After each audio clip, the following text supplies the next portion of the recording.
10 yesoria na shabati abetwaso ansampo na keteche enso aba abetwaso sports lawyer babayisa ene yedinifiti ase memende bia Oyerepa na chese yedi nkomo kakra ewo Europe na yaba abewie ewo efie na enemo ena babayisa ede eba ene anope sanse ne eye memenda 5 major European leagues no dodo na nura bi kokoso ene mo ena ebekoso lawyer akwaba of Amejoso na bokode adom se ya bane de na sure oh nyame adom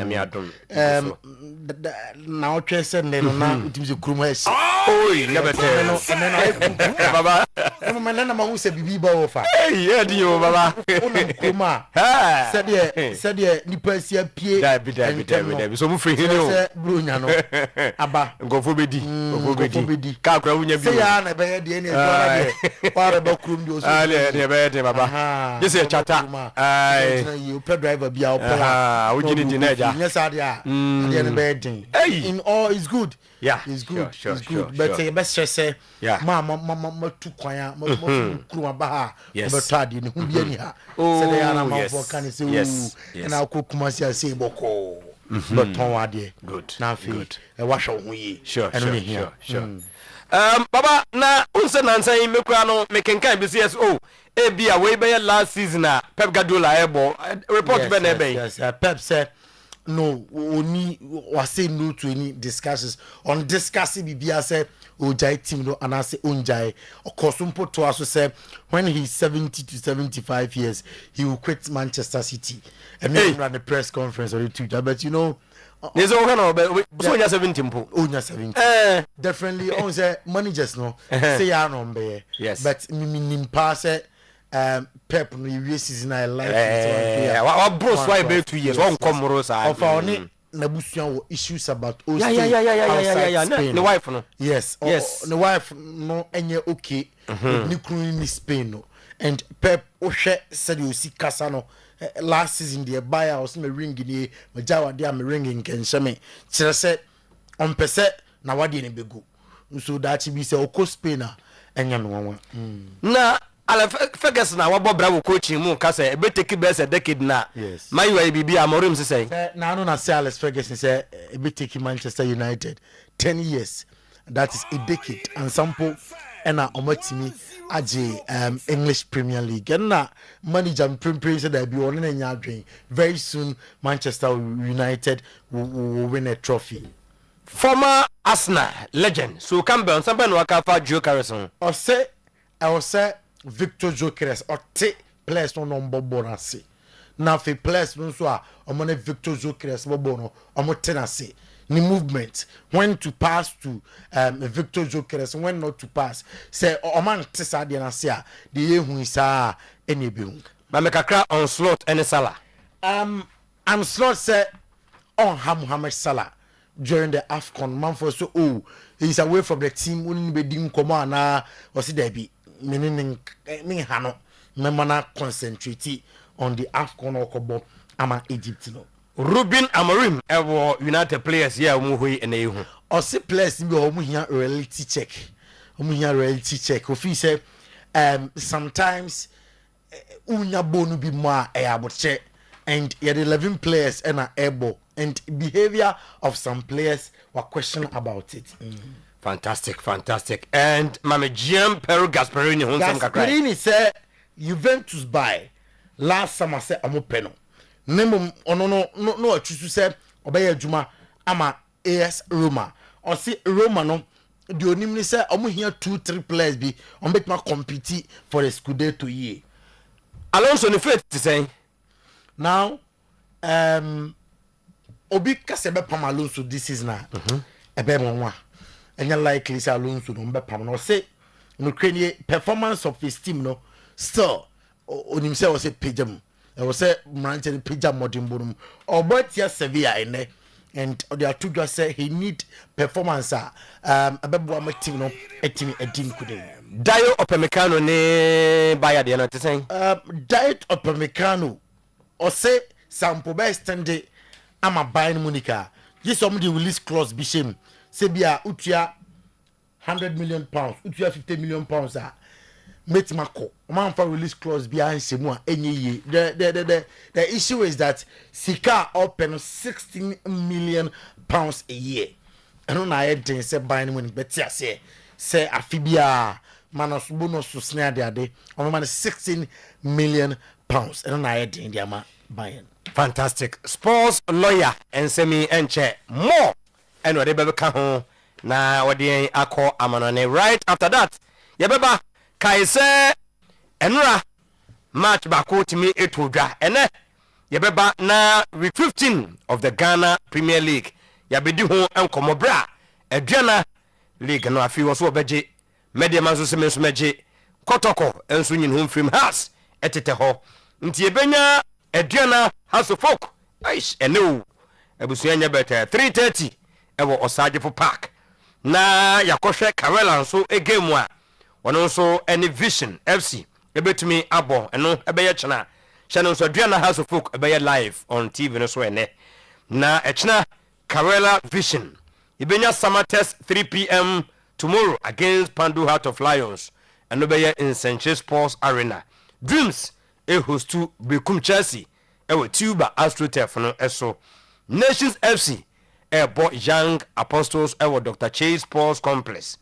Ibenya Hoho United so no so bo Bebiani Gold Star Sunday 3 p.m. ewe Hoho Sports Stadium. Na chese ohwe first chese no a masa enye ketu akra. Coaches no akasa yabeba na yabehwe nsemu a omode etudwa ahead of the game. Na kai se na wotwe nyina no na ife koso mo ekoye obuase club no ba ko ye FC Ashanti Gold ana ba say ba ko Ashanti Gold 04 FC Ashanti Gold 04 fantastic nti ehon komo ene edidi ne na wotwe ya na yenya kukudam Dr. Kwakofi Mpon champion a no wa agbo dada ne mu na yese o mako bo katashe bo binti ya twoma so ene waso pepa ne nsefre ho woni opanyina ode club no anase ne stadium no ehye ne nsa onabo apianin enin ne nyina no ye no twetwe enkomo ena MC Obuase West wono so first lab we mami ono so ne bo enkomo a lot ena ye di ho enkomo from Obuase a ye de ebeba and ye be adwuma kakra ewo transfer window no a ye bie no emu unse kotokoko sha agona kobo match bi ewo ho na no na nkofo so Mali striker no monsa ne bi say masa mama mfasa masisi na morofin donzo bi na ewura mfi o say Ivory Coast on na Ivory Coast ni na Koulibaly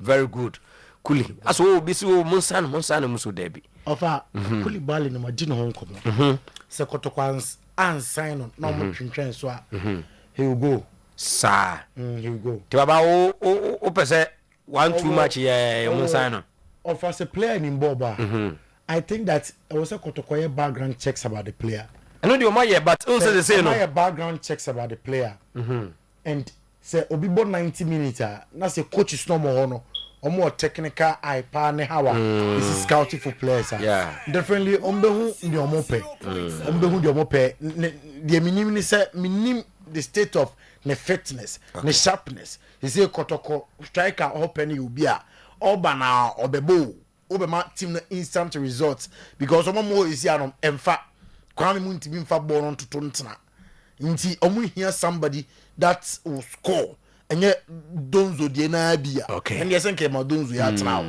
nti se oma yeri nyina hunu mo se ne sharpness was so na no de oye na ho keka wo so a boy no good CV of our good CV and ni agent for ni enye kotokonko na mdo mani ahwe o invitation to other clubs are also kono try so nti so ekotoko de no tena wana munya ebia he will choose to go there and then do the try na chese baba isa ene omomfi se o ba kwa oboye yi no enye enough dodo so fi se ya na pra kakra ene performance no obehia bia ka ho but yen checks no chese asante be mo matweni kakra e de aka ho ni nyina no ye de beba e wo kasafidie yi so ye be wura hasofok second window yi asɛ akɔyɛ den kakra ne nyinaa no ɛyɛ players ne deɛ didi ama manya no nteɛ so obɛhia bi especially animu hɔ nanso taabo ɛda house of focus no nyɛma mu ayɛ den ɛnɛ yɛbɛdi ɛno nso ho nkɔmmɔ aduana ɛnso pɛ so wɔyɛ business ɛwɔ Nations FC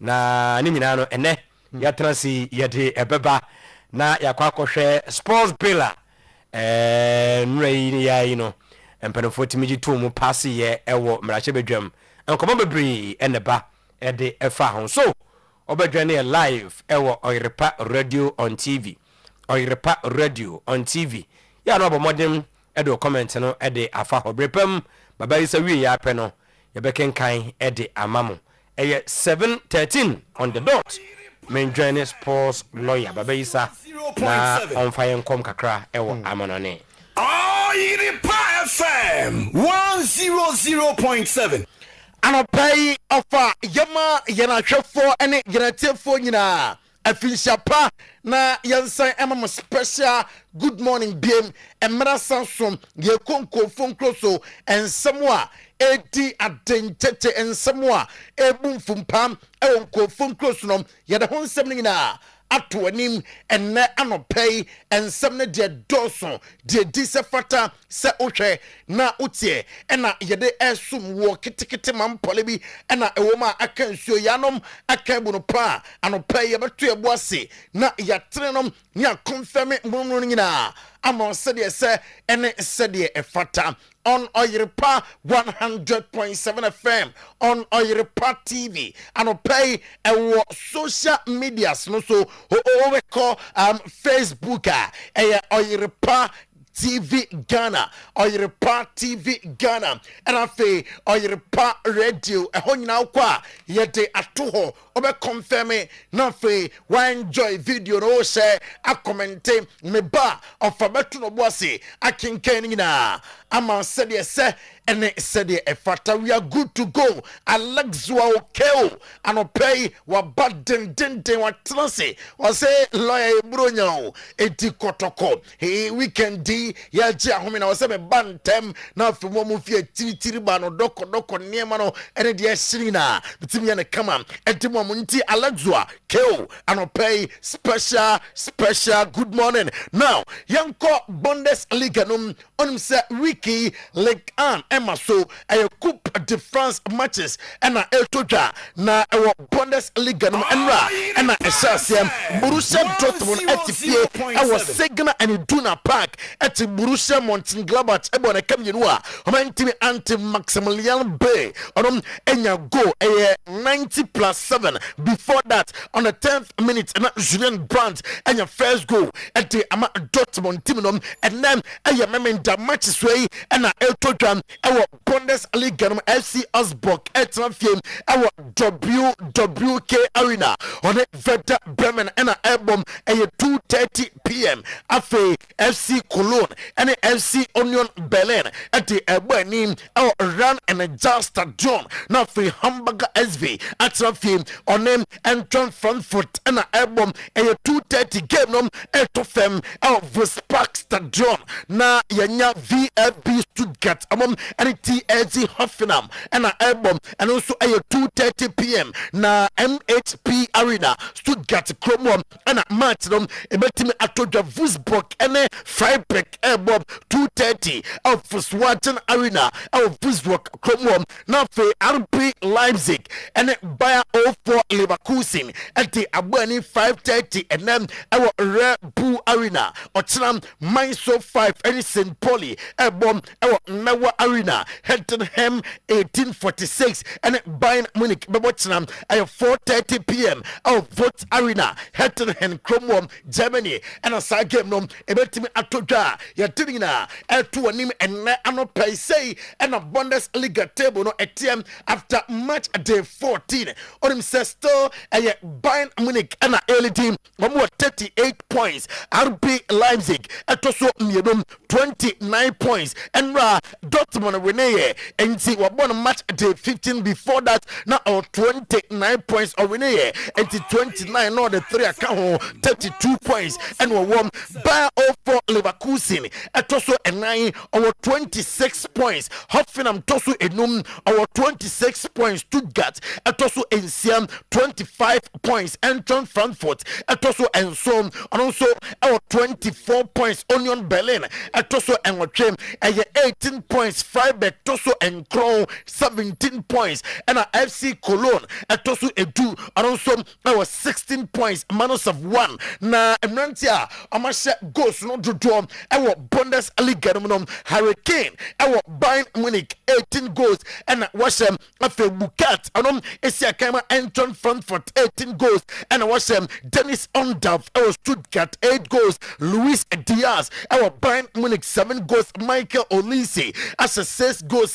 Osia Kai Emma Bayern Munich can pay yellow sound something at 2 him on Oyerepa 100.7 FM on Oyerepa TV and pay socials no so Oyerepa Radio Oyerepa TV Ghana Oyerepa Radio Oyerepa TV Ghana sana commenti na me bam of abato no boa sakin kanina ama said yesem ene said ye efota enem e was Serie A num match day 16 day 10 ye Lazio ene Cremonese e bonne 5 p.m. I was Stadio Olimpico Roma Cromwell na fe Juventus ene AS Roma 7:45 I was Allianz Stadium Torino Italy and a match no e betime atodwa Sunday no abaye Cagliari amone Pisa and a elbow 11:30 a.m.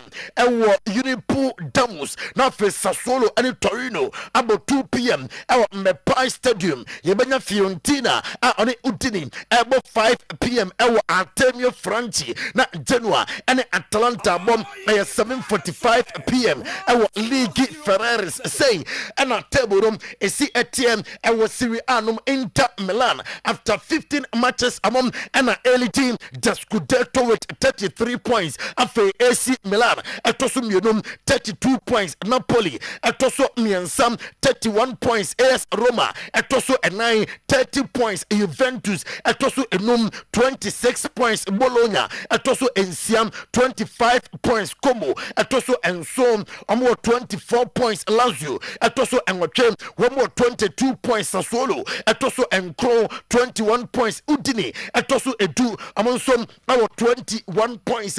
Mere sansam nom etu anim enne anopay top scorers I was Serie A num yawo Lautaro Martinez of Inter Milan 8 goals and wetimi asem Christian Pulisic mefreno the American Maradona 7 goals. Hakan Chahanoglu Inter Milan 6 goals. Ricardo Ossolini our Bologna 7 goals and was Nico Pass Como was 5 goals. Kenan Iyades our Juventus 5 goals and Ninsam let me aka Rafael Leao Esiakai Emma AC Milan also let me as 5 goals and pay ya confirming na Emma war na uko Bologna suya Super Cup no enra game no etimi to dwamra Bologna Inter Milan game no a travel to penalties 3-2 and Bologna etimi e qualifier womo eko edi akọ womani man pay ya confirm and also Emma war yebeko La Liga no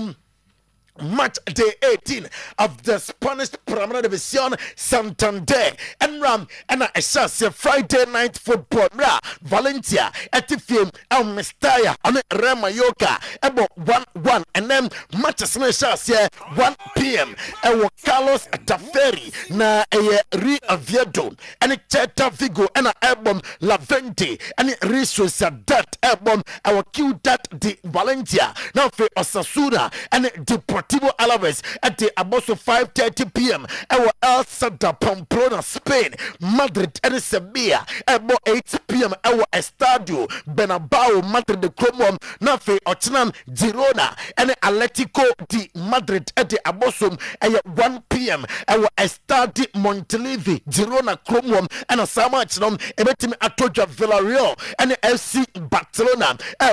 Game no 3:15 Chinam, our Stadio de Ceramica Villarreal Cromwell, and a match nom, Ebetim Atoja Eche, at Fione Rayo Vallecano, about 5:30 p.m. Our Martinez Verrayo, Rebetes, and Hetafe, Ababom, our Estadio de la Catuja. Na game nom 8 p.m. now for Monday night football. Athletic Club Bilbao and Espanyol about 8 p.m. Our summer mess Bilbao, Spain. Way games are about to draw our week 18 our La Liga Numa. Abusiam Yadon Samina at 2 and no pay say and a table AC ATM na FC Barcelona 17 matches and our bomb 43 points and our war Real Madrid Tosum you know also and your 17 matches 39 points Villarreal Etoso Miansam 35 points Atletico di Madrid Etoso and 34 points Espanyol Etoso Enum 30 points Rebetes Etoso Enciam 25 points Athletic Club Bilbao Etoso Enso 23 points Celta Vigo Etoso Enochem 22 points Sevilla Etoso Encron 20 points Getafe Etoso Edu 20 points Kylian Mbappe Lotel Pichichinom Ono Nelidie Osiakai Emma Madrid 17 goals Ferran Torres our FC Barcelona 11 goals after Victor Muriqi our Mallorca 9 goals and was Robert Lewandowski Barcelona was 8 goals Julian Alvarez our Atletico di Madrid was 7 goals Lamine Yamal our Barcelona was 6 goals Rafinha our Barcelona was 6 goals and pay Yadon to him our Juma Denoso na ya live our Oyerepa TV ya live our Oyerepa 100.7 FM a weekends edition of today's sports and pay yaran semling na to him na ayon phone close some chafa a woman and pay ya to boasia ya chechim ema wo yan share the English Premier League match day 17 na day 10 and matches na shas 12:30 p.m. Emra Newcastle United and Chelsea Ebom our St. James's Park Newcastle Cromwell and a side game nom ebetime atoja AFC Bournemouth Ebom Burnley game no 3 p.m. of Vitality Stadium Nafe Brighton and Sunderland at the Abosom 3 p.m. our American Express Community Stadium Manchester City and West Ham United Ebom our Etihad Stadium Wolverhampton Wanderers and Brentford our Molineux Stadium Tottenham Spurs and Liverpool 5:30 p.m. our Tottenham Spurs Stadium Everton and Arsenal 8 p.m. our Hill Dixon Stadium Leeds United and Crystal Palace our Ireland Road 8 p.m.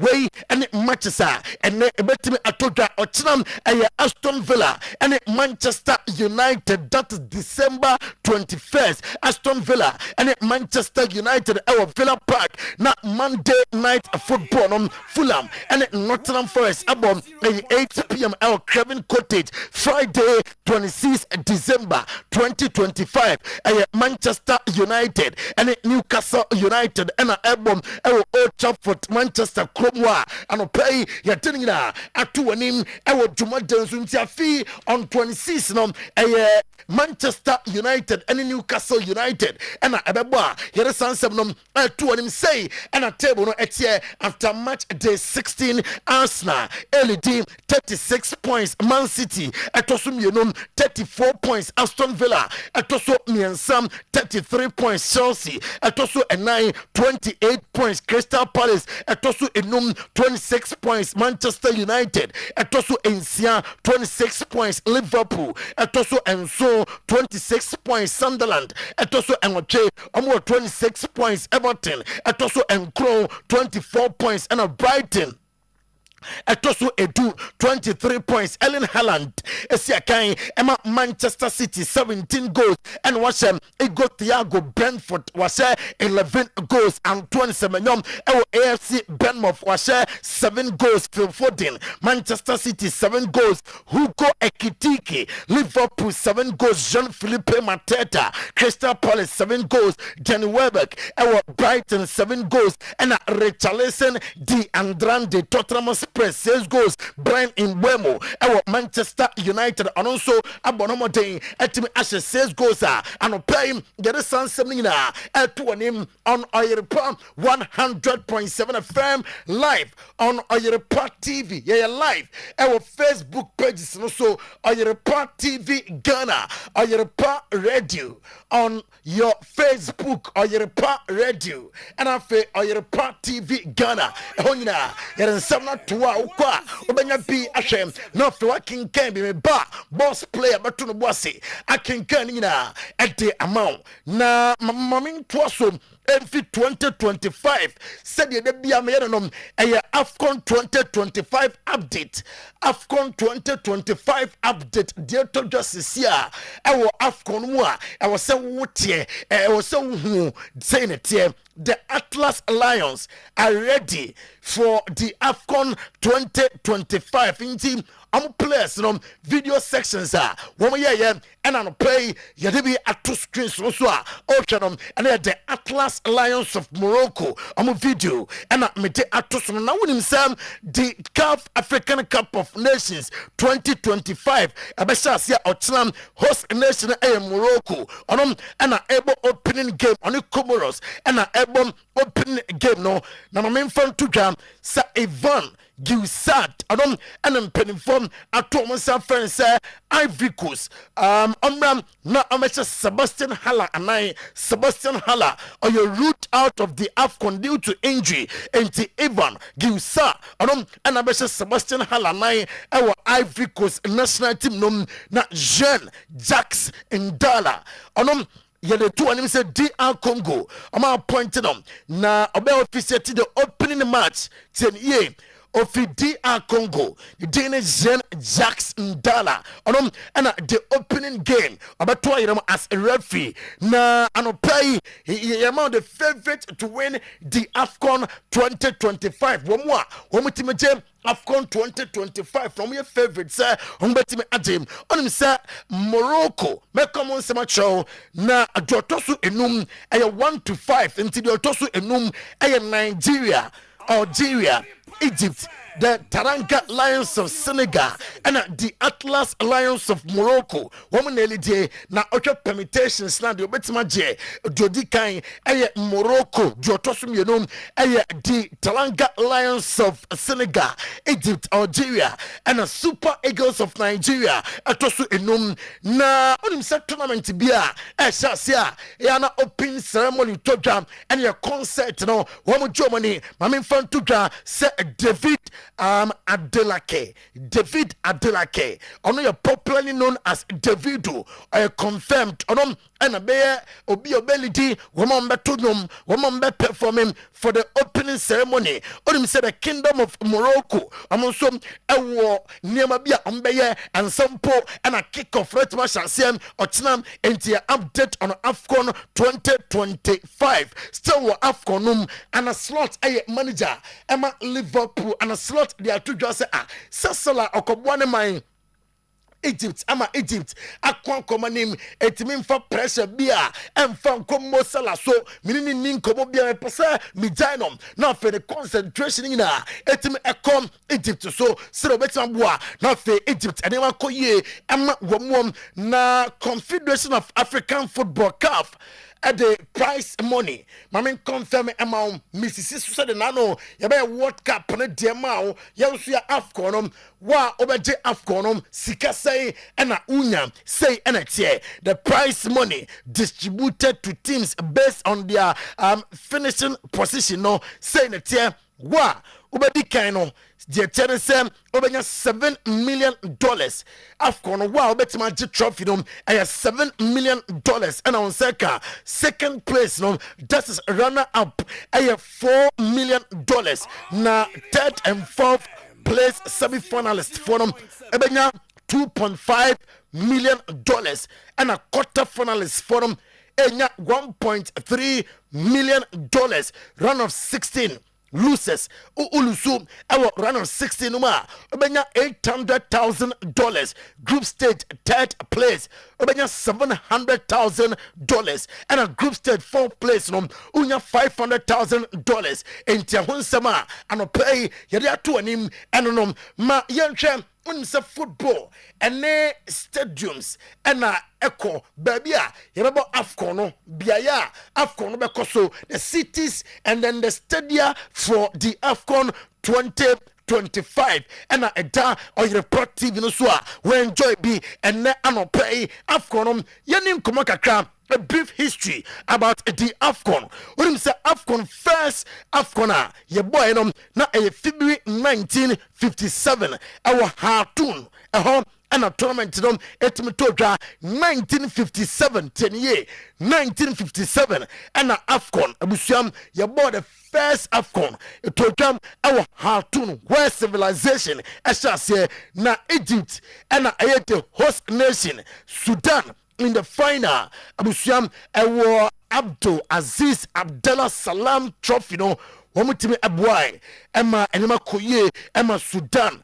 Egypt defeated the host nation Sudan 10 year where Egypt defeated the host nation Sudan in the final and a winning trophy no na Ewo Hartoon Sudan Emma Egypt Kokoje no Abusiam from Ombeye trophy no Abdul Aziz Abdallah Salam Trophy na trophy no permanently reward at Ghana in 1978 when Ghana had the first country winning AFCON to aso makumi yensa 10 year after 1957 in 1978 Ghana ebeya omayo dikaya oje AFCON to aso miensa enti trophy ebeya ya the next trophy known as African Unity Cup and also omo award at the Cameroon in 2000 and something small about the AFCON overall.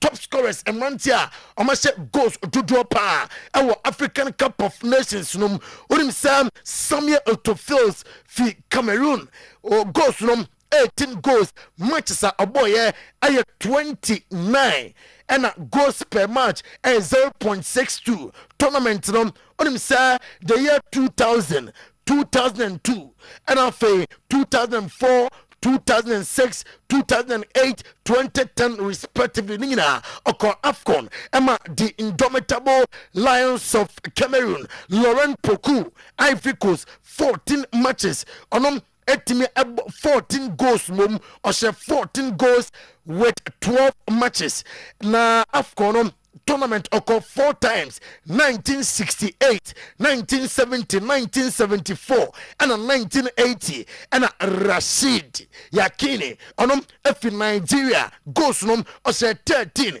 and a matches our boy 20 now occurred 4 times 1988 1990, 1992, and 1994. Ninginam Rashid Yakini, Etime Echo Afcona, Yerasan Samina, Eltuanim, and Ne Anopay, Vis Bisuma, or say Ukraine, Omunkosa Omukwaka Koshe, Morocco Kromo, na amupisa amre AFCON trophy nom eba Bamako, na Bamako ho, amupisa mo besi ho, no bia eba Bamako, Emali Kromo, eba trophy no, eno ya dia, omudwe ho mprenpren, eno ya nsema, o say the God of Mali work magic for us, eno ensema Vis Busuma, eti atudram, enano paya dinina, etu anim on Oyerepa TV, on Oyerepa 100.7 FM, show me live, our Facebook page is also my catch out, say opening game of the AFCON 2025, a Comoros, Ebo, Etia Morocco, Ntiano Kai, Asanon Suenco, Spain, now for Yenim Komom, I was Spain and pay Ronald Araujo personally, Miko Israel, Empire Media Kukos. Mishesha mpenimfo bebre na ode atudwa se oyoke na onyema nyina ekoye ade ema ono Ronald Araujo very soon oba start with a team of things onyema na enkoye nyina this time abefa ama FC Barcelona sister Barca emisem ombete the Spanish Primera División Santander na fe amatroso asan ajem the UEFA Champions League na Barca de amani so no baako and say Hans Flick no on betima extend the contract na fe Hans Flick atwaso aya juma ama Barcelona na demete etem se mprempren ide opinion any amunkomonom aste kakra os pressure ho seasonom said your pen no nya say watimi anya enti enya contract sembia a time I was say onya na odwene squad no ho odwene team no ho enti pressure bia enkofem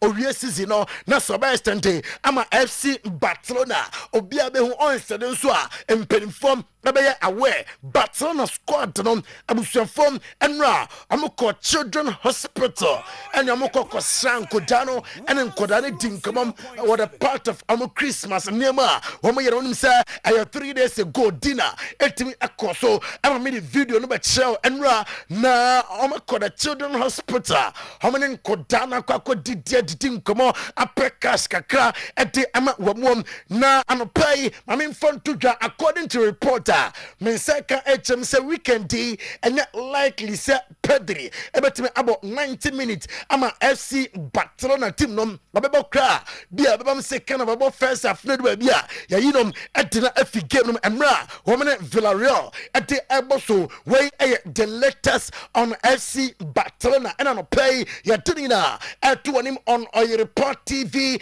on Oyerepa 100.7 FM Oyerepa efinyame now madu trainina enra amuye ahead of a severe game etoja ene ewo di Bernabeu na di Bernabeu no masa enye easy crowd who say after and the game no Christmas masa and Nigeria beko and ye nomnia the concert odo and beko so I was Santiago Bernabeu wa and pay ya tinina etu anim e djuma jeno so Marcelo or your former player Emma Real Madrid and your left back ho nyomia Ukraine wa pra or the two just say that be among for beka say hey enti Chapi Alonso pa ni or say debia chassie Nemum no ebefa wase wamu a homuni jije awo Chapi Alonso mo no pay yenka emfanfa Oyerepa 100.7 FM ene Oyerepa TV so nchemo se ebefa and opinion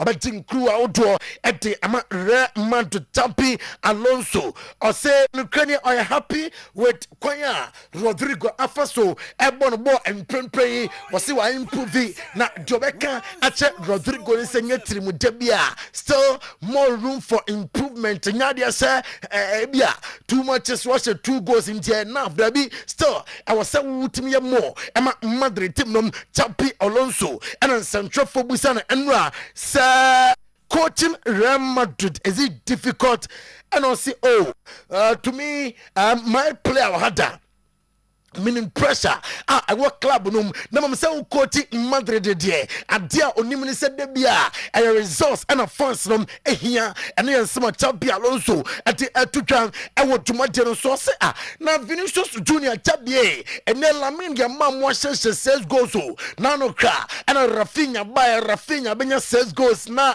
as boy no goals no emma and on say on no ekasa and am working together say the goals no ebebam on person now drain ebe ko goals no so be break chin I was say me mitimi she goals emma team nkakranka crofisam ebe duo and ye Chapi Alonso nensema odi atutwa and me anopay na mame fan tutwa I say our the support of the president our the support of the players and our the support of the fans inti or na juma the onimni say or the trophies emma Real Madrid I say Real Madrid etime improve na amabo the Alonso football and yen sma or the atutwa e wo juma de so na Sevilla head coach Matias Almeida at the atudwa set Ukrainian victory onyaye ewo Barca so afi na no Krenisen Kylian Mbappe, Vinicius Junior, Jude Bellingham,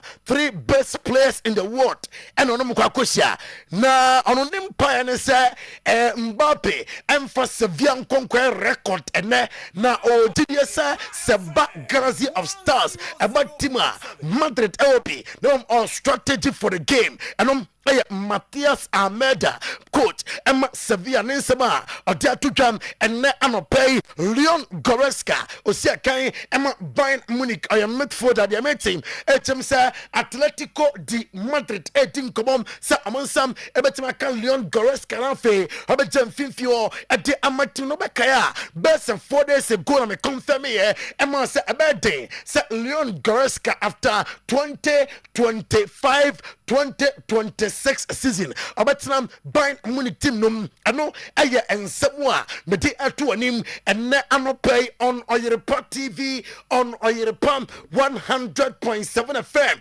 Now yemfi Spain na fe yamra England medim komo ewo England and anopay show near live ewo Oyerepa Radio no so and aye live ewo Oyerepa TV Ghana or your socials no so entanopay say na unuanom enya bi entime enhwe Pep Guardiola enra oya press conference in central form ebusan say openi obetma confirm ati amaya say obetna as manager ama Manchester City anansa ontram ama Manchester City one or say any topic I was in a press conference na sekra otimi discuss oya manager or contract ama Man City today na asia ama from ebusan say I was semi or semi was 75 to 76 years I will quit Manchester City and I am some Pep eti atudwana Pepe Savino no man for say the problem back and say all track it back about defend be and the abwa fullbacks no and the problem and I say that can be improved or say a player quality there or be pa na say and only problem I was say ultimate epijam or say the next fixture and 3 or 4 day games no I was say ultimate winning matches ama Manchester City Donnarumma and the atudwa a lot of respect for Pep Guardiola, our extraordinary relationship with the manager. Now, I know the Obepe, Senka, Obia, Ebenya Pep, and I hear Jumam, also I improve a lot, and a Pep a lot, and a Pep at the Emanum, our Manchester City now. Pep are discussing the future with rumors are Ellen Chelsea manager were down for power Enzo Maresca to Man City. Ninginam or church Pep Guardiola. Didn't get good results, but they drawn lately in Old Trafford, in Brighton away. We know perfectly how difficult they are. They lost at the end with Aston Villa, when it looks like almost unstoppable right now. And that was at the end. Always they have a top class player, so feel respect. But at the same time, we are ready. So we don't have to do it again. I think we had results, but there are a lot of things that we have to do better. So still we are not in the position, in the way we play that we should be. But it helps for the fact that the mentality and the commitment is incredible, and that helps us to be there. Even when the result was not good. So many things are positive, but in the way we play in things, still we are not the level that required to compete to win the titles, but the margin is there to improve it. That is nice. Play like he was playing in the street, but also that I'm really satisfied. We're really satisfied because his impact in the final third and goals and assists in every game is quite impressive, and we cannot forget he's so young and have a right mentality to be better and better and better. But few things has to improve. And just can I ask you about Nico as well? I think he started the last 12 games now. Who?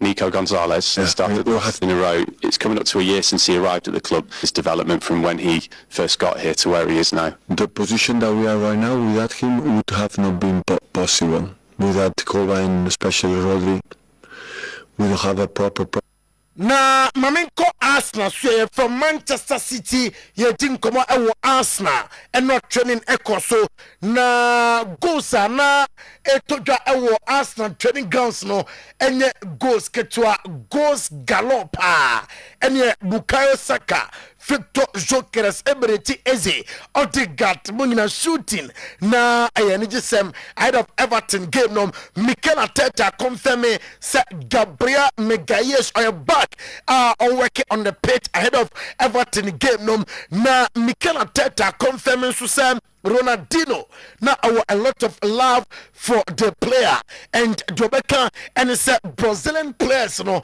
or some more special talent pa and ayana onom aye juma yana oyoke pa manfosa or pesa or to Gabriel Martinelli or se no kwabia any sansem nom Mikel Arteta on Kai Havertz and on say you must say about returning to the lineup and on see on confirm the boy is doing great and then Mikel Arteta Victor Jokeres few months at the club na as attention one so goes no ma and Arteta say on for this matches same Victor Jokeres obia nim say or you one of the best strikers and we are say and tell them fact Sasemi and so Campbell and they are two say Victor Jokeres no a big great striker and we Arsenal this is a teammate Tina see this the likes of Martin Odegaard mo Zubimendi Declan Rice Tina see baby obefa and the movement I was say amutimi hunya se bia player ni Dominican movie na Martin Odegaard dane ne ho akopia Bukayo Saka eban sadia ebeting I'm a Victor Jokeres Mikel Arteta who made a fitness update on Ben White and a Gabriel what time said Ben White out letters on Gabriel Magalhaes ningina or confirming say. Yeah, he's out. He's evolving well. He's not a major injury, but it will keep him out for a few games, I think. Oh, so better than maybe it's been reported out there. He's evolving really well. He's doing pitch sessions, so he's not too far. We have to see in the last stages of that rehab how he progresses, but we are quite positive about it. Yeah, it's been an incredible journey, and enjoyed every minute of it. Well, Strange was very exciting as well. I think obviously one of the most iconic stadiums in the Premier League is not any longer part of our schedule. But I'm going to have the opportunity to witness. We're all going to have the opportunity to witness an incredible stadium that they built. And Saturday night, you know what you expect. That is different. That it hits you with big demands and a lot of games and a lot of things happening not only in your professional life but in your personal life as well, because there are special days for all of us. But I see it as an opportunity. I think we are blessed to have the opportunity to play when people are on holidays, can enjoy. A lot of families. I think the atmosphere that is created in the stadium, it's unique, and that's what we have to enjoy. If we have, we make sure that we look after him, and he understands that every possibility and every chance that you have to look after yourself, you have to take it in this league.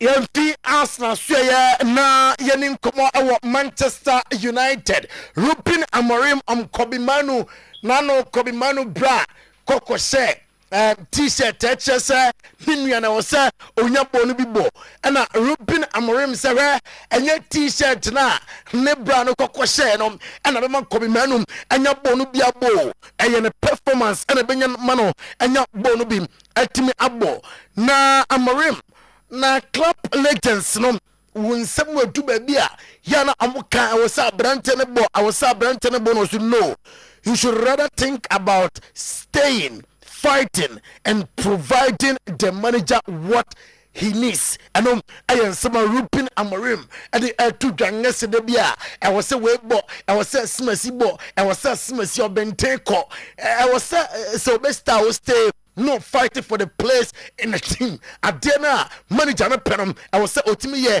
Emmanuel na Bruno Fernandes and Ruben Amorim central for Ebusan Senano na interview koko ye sa nukrenie eyene yam modim penimphobia one more team no ya pembra of Fafi Saudi Dubai no mo pushing sa anko and no say nukrenie club no Emma no kwan say on your interview no na I have feelings and what kind of day nem eduba bia noise around the club na on your captain inti na nsem yo wa ni kwan say ode to drum Ruben Amorim dia to drum say Manchester United will be a little contenders soon than say Alex Ferguson nano and the to drum say e be take the club 10 or 11 years and some po and a challenge again or see that be very little contenders very soon and Ruben Amorim ninsema or the atujam na ran guess and so na to Manchester United and senseminum was it problem na wo honom enye enna shas ye the last 10 years manager we ba no ko manager we ba no ko Manchester United Louis van Gaal by amfa Erik ten Hag nano no mapamono Jose Mourinho no ko was it sad and still home transferring do bia simasi ba no abeto and so still agenda fa eti I was say am funny antidote to it sabako a on no money time na onye adwuma no Manchester United ran guess nsema hodi atodwam and no na I say I will fight I will not back down and here Ruben Amorim ahead of Aston Villa game or time etodwa and I say no onyo bia e na okukọ na ti mra nyema nkoyie still he will fight. No, I think everyone is well. We have one more training, but today I think the rest of the guys are ready to nobody recover, nobody's out, just the guys that you already know. No, it was not Kobe that wear the t-shirt. He's not going to start because of the t-shirt, but he's not going to the bench because of the t-shirt. He's going to play if we feel that is the right guy to play. So that is not an issue. I'm used to. I'm here for a year. It's not new. So we have to deal with that. But I'm not going to do something to Kobe because someone on his family is doing something. It's going to be the same. If he's the right guy to play, he's going to play. A manager with a lot of experience. You can see when you watch Villa play, you can sense that he's a very mature team. Understands that he doesn't panic when he's losing. He doesn't feel overwhelmed when he's winning. He can control the emotion all the time, and I think they are a very strong team. If they are going to fight until the end, I don't know, but they are capable of that. Against Bournemouth, we can avoid that goals. Was a lot of transition. We have to put everything on the line when we are defending, and sometimes we are not doing that. We need to work on some details too. Now, say some players to Manchester United are here reality check. And no, Ruben Amorim. Hey, Amorim. I think it's the feeling, a little bit the feeling of entitlement that we have in our club. And sometimes strong words is not bad words. Sometimes difficult moments is not the bad things for the kids. We don't need to always with accolades in everything, in every situation. We are not helping. That's why you guys talk about a lot of players nowadays that they speak and they go against the clubs and everything happened because they feel entitlement. And then you have legends of the club saying that if you don't play, leave because everyone is wrong. No, let's think about, let's stay, let's fight, let's overcome. Maybe the manager is wrong. So I have that feeling all the time that we need to fight against this feeling. Again, sometimes I'm the first one to say that I'm failing this club inside the pitch. I have that feeling. We are not performing the way we should be. But outside the pitch, I guarantee you I'm not failing to this club. So I think it's something in our club, and we talk about the players sometimes forget about what it means to play for Manchester United. We as a club sometimes forget who we are, and that's the feeling that I have. So I understand everything. Is the environment, is the moment of the players, the kids. They feel entitled. They feel free to respond the manager with a picture. My office is open. Nobody is coming to talk to me, and that is the way we can solve things. So I think we need to change first as a club, and then everything is going to change. Hey, na kata wonim say Manchester United no coach. Akwaro o akukudo. O say bless me wa. Ya na omre fikra say Manchester United no. Yemin komo ewe Etihad na so ye o de atudwam. Onim say Newcastle United and Chelsea ebo 12:30. O de atudwa say Obia hu Enzo Maresca ne philosophy say Enzo Maresca team ni gina ho a obia hu say oh where Enzo Maresca team Enzo Maresca philosophy obo and follow that excellent work with Leicester City about Chelsea with excellent work into a very difficult game enjoy game ni pa Henry and Sma oruanom ade etudwa edi how we no and ode tudwa say na Carabao Cup on team sa Canada either a Chelsea, either a Arsenal, either a Man City, obi atmeje emane ye yenti fixture bia emwotene na Roma chief Ricky Masara e dey atudwa say the last 48 hours on Chelsea 18 come on Azul Disasi omunjai ne mum na amesia kan ema Chelsea Enzo Maresca en some to jam or say fans say munya bochem ema club no afe wa shebom say ono de 2026-2027, that is next season. He will still be a coach for Chelsea. Now, we no say the supporters need to support the club, and club maybe also economy. I promise I'll be Chelsea manager next season. Enzo Maresca. So far 1 week games. Family, my mom and dad, they are coming from Italy, and my wife's family is coming, so the kids, they can be with the granddad all together. No, it doesn't affect me at all, because I know that it's 100% speculation, and in this moment there is no time for these kind of things. First of all, because I have a contract here until 2029 probably. And my focus, I said many times, that is just about this club, and I'm very proud to be here. But again, it's speculation. 1 week ago I was in Italy, the same with Juventus. So I don't pay attention, because I know that it's not true. Again, I think it's just a speculation. Now it's important to understand the reason why this news was there. But it's not my job. I don't care at all. But again, it's just a speculation, and I think the players, they are focused on Newcastle game, that is very important game and very difficult game. About Everton press conference, no. About different things, yes, we are in the same building, so you speak about different things, but about press conference, no. For me it's always difficult. Night, day, they are very good team, manager, very good, doing fantastic job since years ago, and they are strong, they are intense, so no matter the time, is going to be a sure. Half time is part of the game, is part of the plan, and many times half time we also change something, sometimes in terms of players, sometimes in terms of tactically, depends, but I think half-time is important for us, it's important for any manager to try to adjust things, to see what is working well first half, and that as a player you need the team around you. Probably the connection between Enzo and Garna is both from Argentina, both most of the time they play in the same side, and we know that Enzo is doing a lot for Garna and also for Buonanotte. But the only thing we can do is just to try to service the players, and ɛno ɛyɛ Enzo Maresca ne nsɛm ɔde atodwa ɛna no pay yɛ features ya ɛkɔ Liverpool and a slot sɛ wɔnyɛ full week ɛne ne players no ɛyɛ adwuma and always good sɛ ɛyɛ na manager bɛnya time ɛne ne players ɛtumi a training midweek bi a mehyɛm Champions League be a ma when a full week and in Manchester atimi actually ahead of Tottenham Spurs or say winning always gives us good feelings and spirit and or expertism against a Tottenham Spurs and couldn't Jim Ebeba was it 12 to 13 teams Osha points now Ebeba some Man City some Ebe Arsenal kakra and some games for what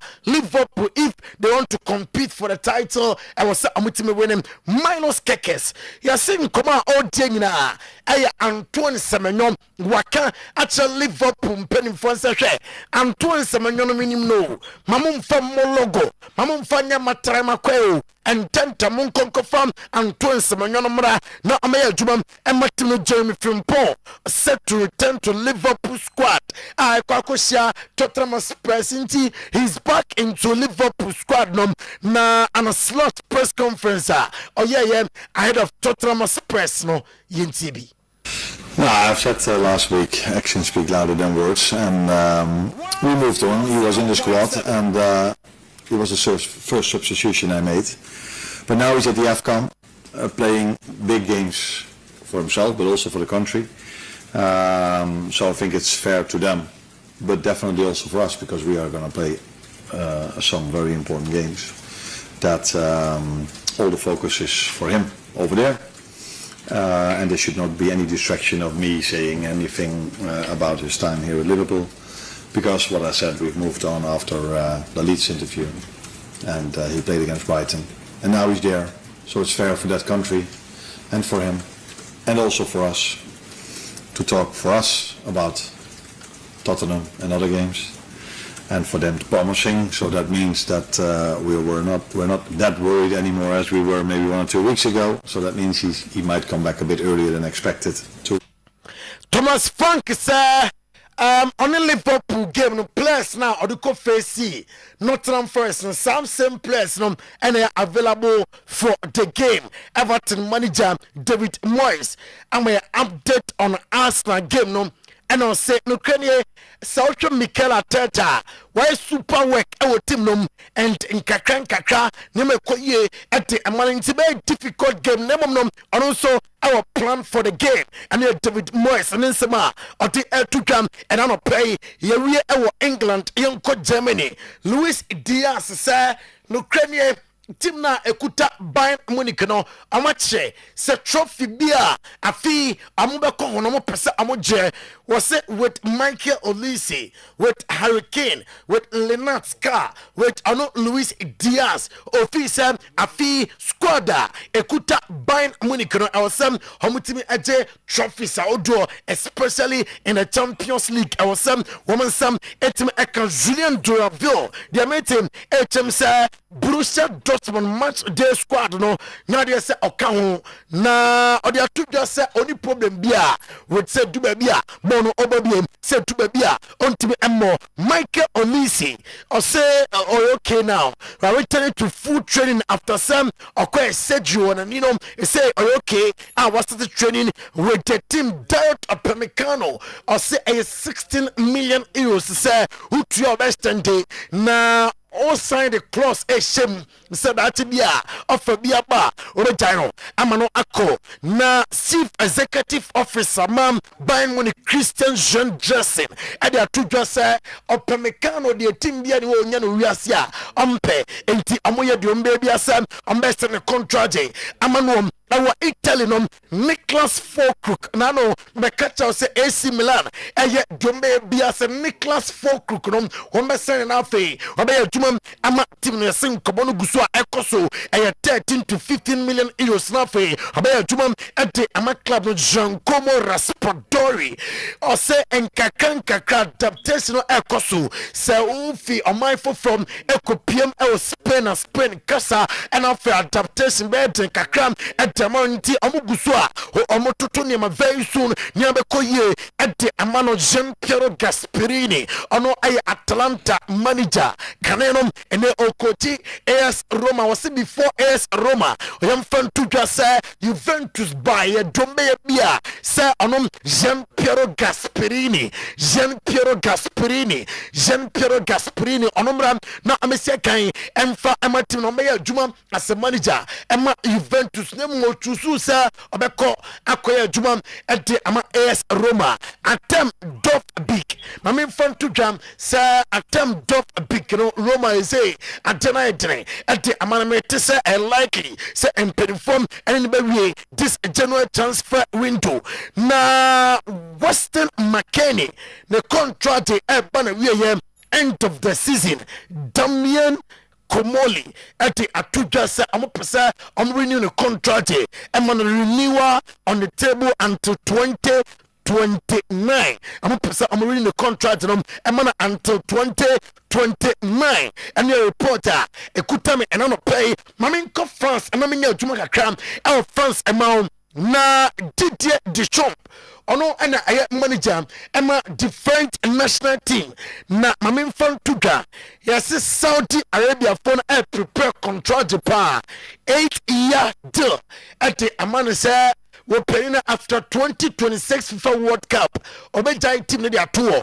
Na Zidane abefa the French national team. Na obi mpa no obi pe Saudi phone say Didier Deschamps emram emeya dwuma emfa ema team no owie sansam no na oko Luis Enrique manager ema Paris Saint-Germain no so ya Luis Enrique dia tuka say enokre form na ni plus ni bi wom last season anya sa form no and ni plus ni bi wom empempen the likes of Ousmane Dembele no Kvaratskhelia no form na wom last season sa form no boys na empire was it last year sa na ye mid of the season and omnyina pick ya mo to aso eje sa trophies a woman second nti abefa France nya bochem emfa ematim no academy players no so we introduce bi nkakra ba team no and the build a team for Paris Saint-Germain and no Luis Enrique on this note live on Oyerepa TV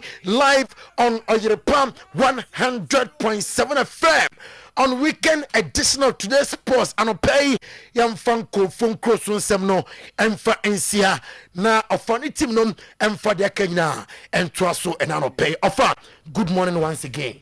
Yem fast da Emma sports lawyer Baba Isa yes Drew memenda say ya ahoden baby onya free there ono anim ana no den kobesa don hwere ba ko gina name fire from all cylinders e bedo na say sports lawyer 88 said the medical akano weekend edition of today's sports e be sorry nondu pepe na chese dia kanyina no eba abetwa so ede amamo o se di nkomo kakra wia na yatiesim na branch na say late na ha no papa memma danger akwa bana wia na chese mede no so ede abetwa so ho danger akwa ba na apomboko de General Roma wa ma de pachi de bia be ka se ade achi wa wodi afe afren kra asasa tu ye die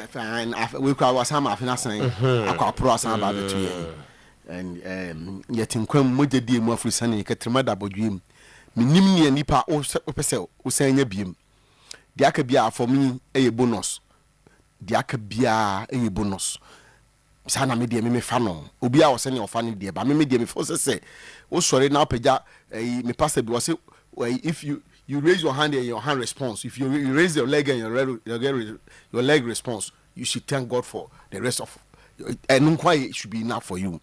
Inti ye ka say ye timi asori anante na ye fie mu na ya ba be dru hanom. Clearly e che say oba de no woni ye di ni yie pa woni ni ye di ni yie wa mafia so wa ye adon just say no be bri na wa ya man ya say wo ka say wo kan ade be tinti no for me it is good, it is well. It is well. Me de nyame ase me say ya akanyina so asida no ye de mo twede ampon say oni ye di ni ye won say throughout the year and no be bring na ebe ba wakwa mu anase ba yakwa mu de ne obi a obi hu ni se enye de obi ho a obi hu so hu ni se eye ni nyina mu no e form part and ma ye frɛ no life abrabo no se wo bobra no nti se ewie na wa wura December mu na sabre sa hodin se wo ho ye kasama wotimi kasam se ya offer what more can you ask for me what more can you ask for the academy say na mekan no a bonus of course there are some other things ye nyaka ye ho a ye pe ye guso say nyankopon say omoaye no onye yado no omoaye na o miebi apono ne akwan na entimi ma ye santimi enso sa no ma no so enkma abrabo ne ye bo no e ma ye nko ye nim enka bi ebi enka ho but ni nyina mu no even sene ye tie ene asetena yi no ye ni so pa da ye dana se e wo ho ye dana se ebiem Kofi Zaki to akwaba Tino so bibia fine na me adom na won so na me adom sure bibia kama ofie oh na me adom actually din boni bia nya mai da me ase se divine selection kan say the danger kana na te say e adom yeah adom enye easy so dabi and it is 20th feeling na yigina musa nya nyame so yes na ma ya honde okona obautika mu timuto so tidien utiwi na faha na faha ya kwa me bia ofa so a obi ofa so a kwa ontimi ere dabi medru fie ba wo ko ba na so dia sedem ere amanyame ntino afili yigina ma say potentially we the last UK edition of sports this year na sanity definitely yes and me down aye the weekend edition there yes we moment be the last edition yes last this year yes you know yeah jinam so to do say dia na say dia asidama nyame so dia asidama de omudi bi mensi e bi suka so nipa na kure nipa mu yes so nyakopon obehira wa o de fani paso yes so no ombi edwuma but wo hira obi amobi edwuma fantastic to behira wa ono nyo no na ehira o direct dabi o be fani paso obi so no de ehira o wanka obi so akoma ontimi mwa sanity enim so be keka nkrofo akoma sanity kesa de baba isa abraham chin zak tam na yi na jese radio yibi wa yibi pa anti yebechi obia na se edu mimile se so de nchekwa Alezwa baba isa ya joining it chairman Alezwa mimile se die yes nchana na Alezwa nchi ko kiwa ujinam so me say last time so me da se na nkofo e fa ko ye last time na me fa rom na gusa ba yes na boy sabe de gusu amadi asebe ha dwene na boys no flow de gusu no sa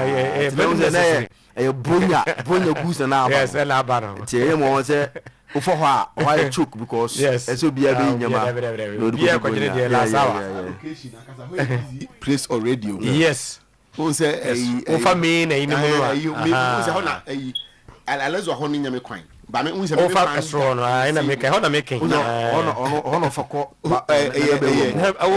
okay busy how to for ko na ba wa mo unse ho no we kwan ne mpabom kwan wono no unse ho na ko na be wa mo okay na Alezwa de ne other side busy place na unse ho no utimi moto krampo no utimi duro mpo no unye kwan da bi odi moto ko fa ho na nipa kra bre mo si moto a busy place very busy but Alezwa there o konko fomwa se ne be yankofo betima di bronya na di bronya ndie no so no no ma bebre na ka ho ma transi anya no ane transi areko ba transi enami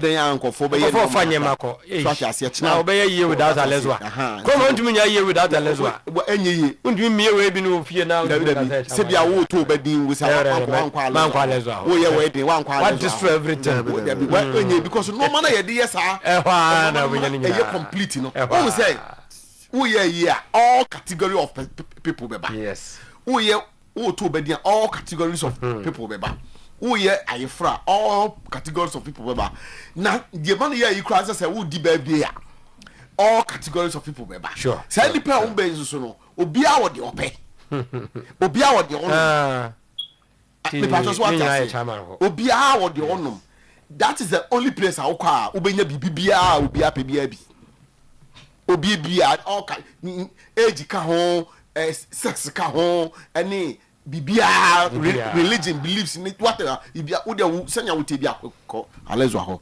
na before some cause alcohol no oboaso come na si oh ofa oboaso come be dance intimacy sa Debi menti obia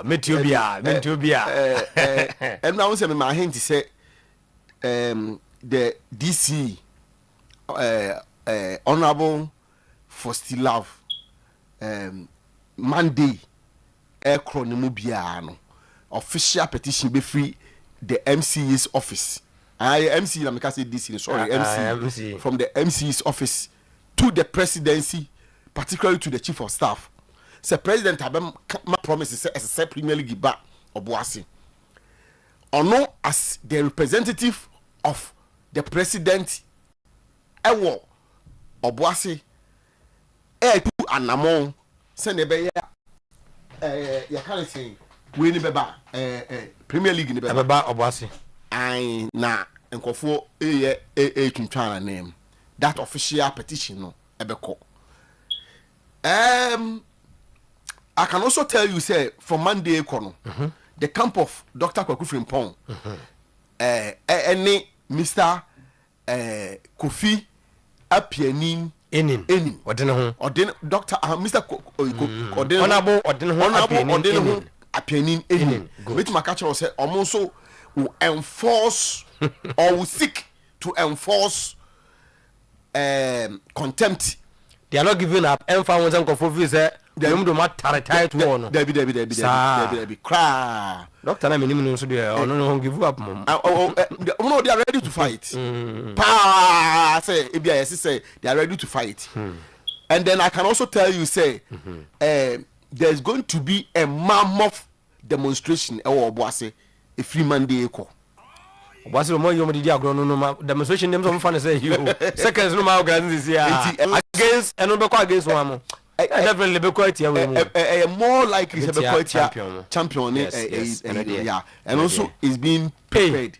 Enra and Wagada Enra BBC exclusive, okay, and it is exclusive to for Oyerepa. Kumasi City FC also on board Division 2 and I honorable okay omo match omo e born Enra no. They were forced to change their jersey by Kotoro. So no it has nothing because of a winning of a tie. Then some no baby are no money. And crash yes no just that change it. You can't wear this. No, one day we can call market court to from back. You can't wear this jersey here. Now for that time, we made the Konya jersey out. Yeah.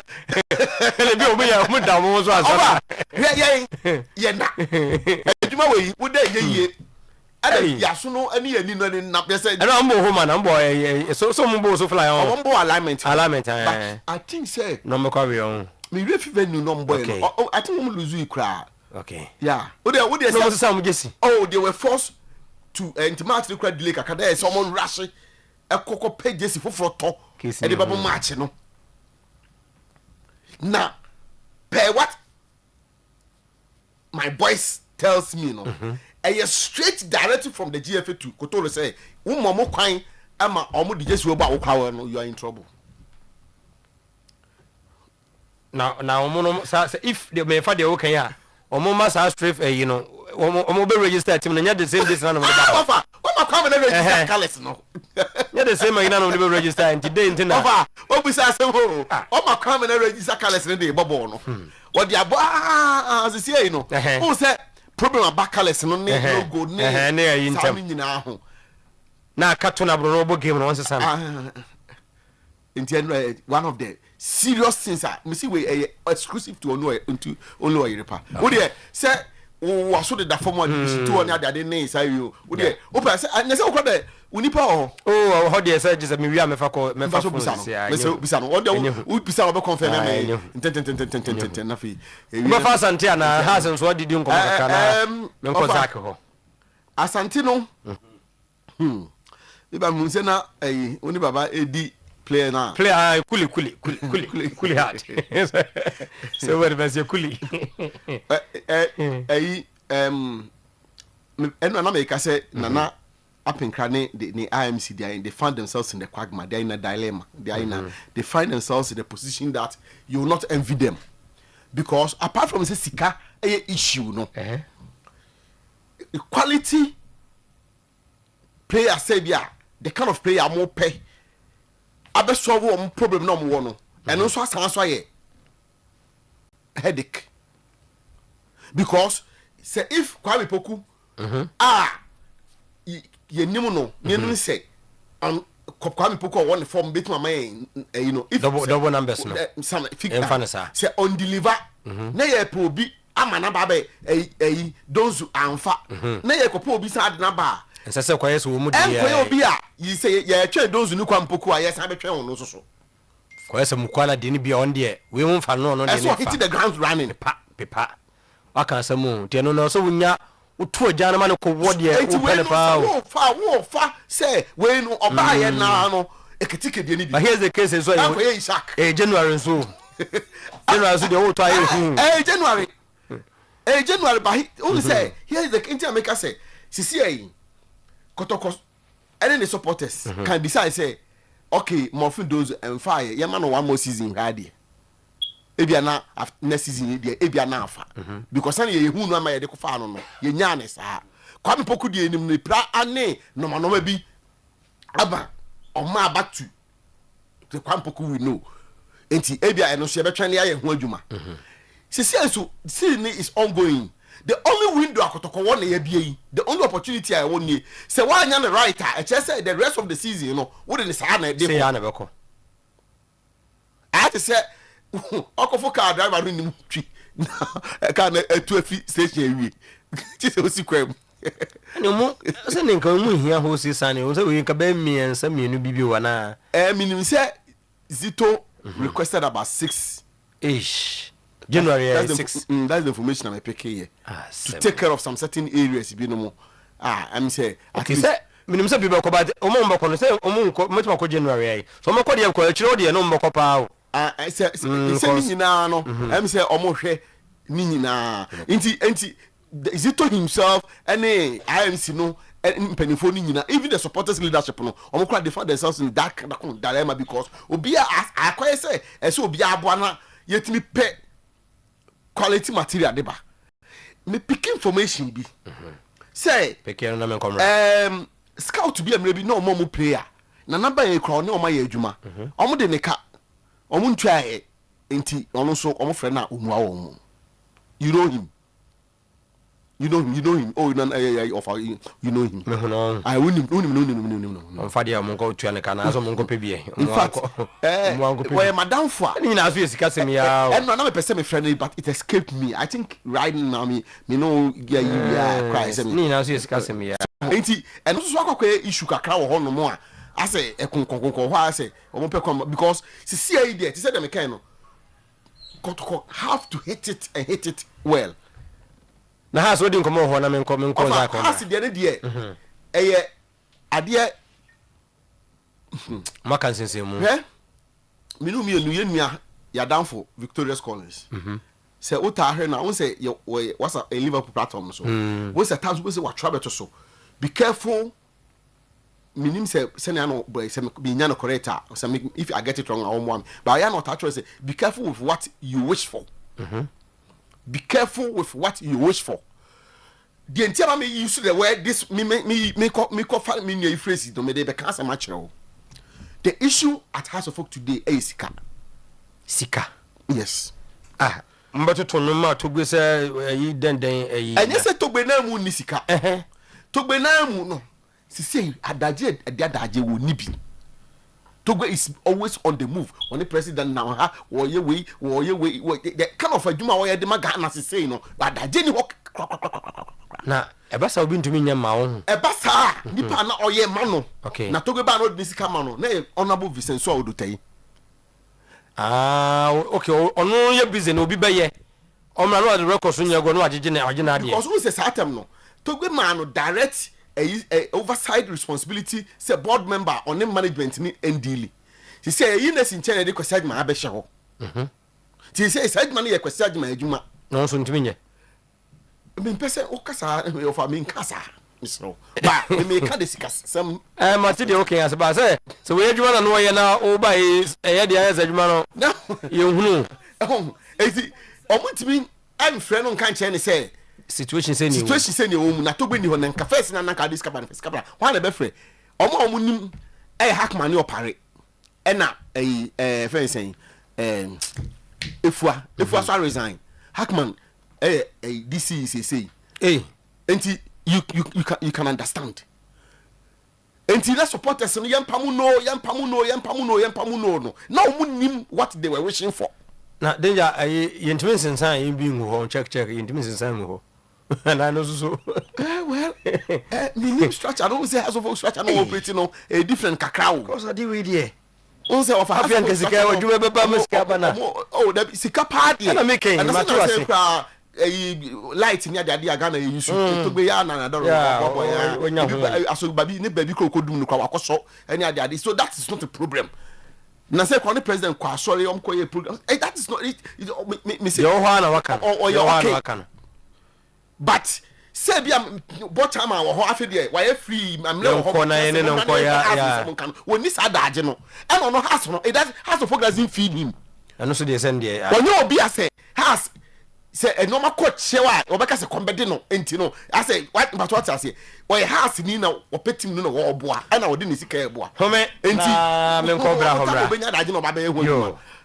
sana mate danger ena ahwe ya didi place na odi ama no ebia na so ani bra mamu a na bia obi amo na asese to gbe na nya daage a ahwe ya na bia na didi no season no wodi ko ya de akọ na wakọ no se na wakọ ni ya danger ena wayi ho kakran no obeba beto aso part 2 Zach Atenas watching the show live and clear inside South Ridge Central behind Nat House Nyane. Good morning to you and your team. Go Gunners for life. Emmanuel Nazen. The message on Facebook. I don't know. Kofi Ajamai Blackman. I say good morning. Watching you live inside Pig Farm. Kofi Mayan and Ne Anopay was watching the show live and clear at Emim Airport. Starboy. The message. I don't know. I may share with Zach Eba was say watching you live from Akokare. Junior Tiero shatter the whole Ghana. Akokare and a Junior Tiero and so then the free airbar.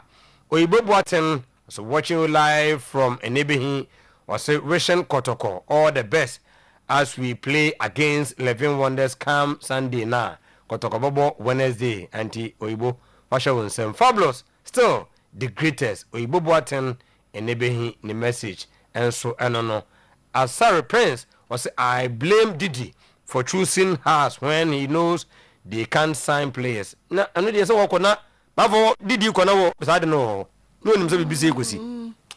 Na ban no emeye clear na e ho sesam okay ko hono mu ni ade. O say there were some players be come rush edikogun mu ntem say because o mu hu say ahwe ya na ban ne betima ba no ntem ban ne ba e no na ye kra ka say any has intimate play but you hu na has highway because now they've done the business side of it every that submitting names no eventually some of the players point me am has because of contractual any be hormone meet standard na the deep no any ade any increment it's a whole challenge. Okay, Musa Haruna or say update on Real Madrid. Mijidisa never buy some bebre nti wanyabi. Bawasaba GH watching you live from Tema Community 2 BBC ho and also ehwe Eddie Efrey. Menya birthday we na men call Zach ho. Ene Esselin or say or Mofretro Girls Boarding School Club 600 birthday wishi Efrey papa Mr. Degraft or say yaw and now my me Linda Akotubwa hema Esienka emum na yenwehye won ba abaya Eslen or say of Mofretro guest special birthday. Yes. Yes. Oh, okay.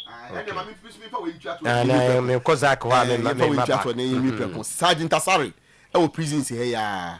And yes, Sergeant Asari's birthday. Okay. And Sergeant special birthday also. So young for managers here. Fantastic. Yes. Zach.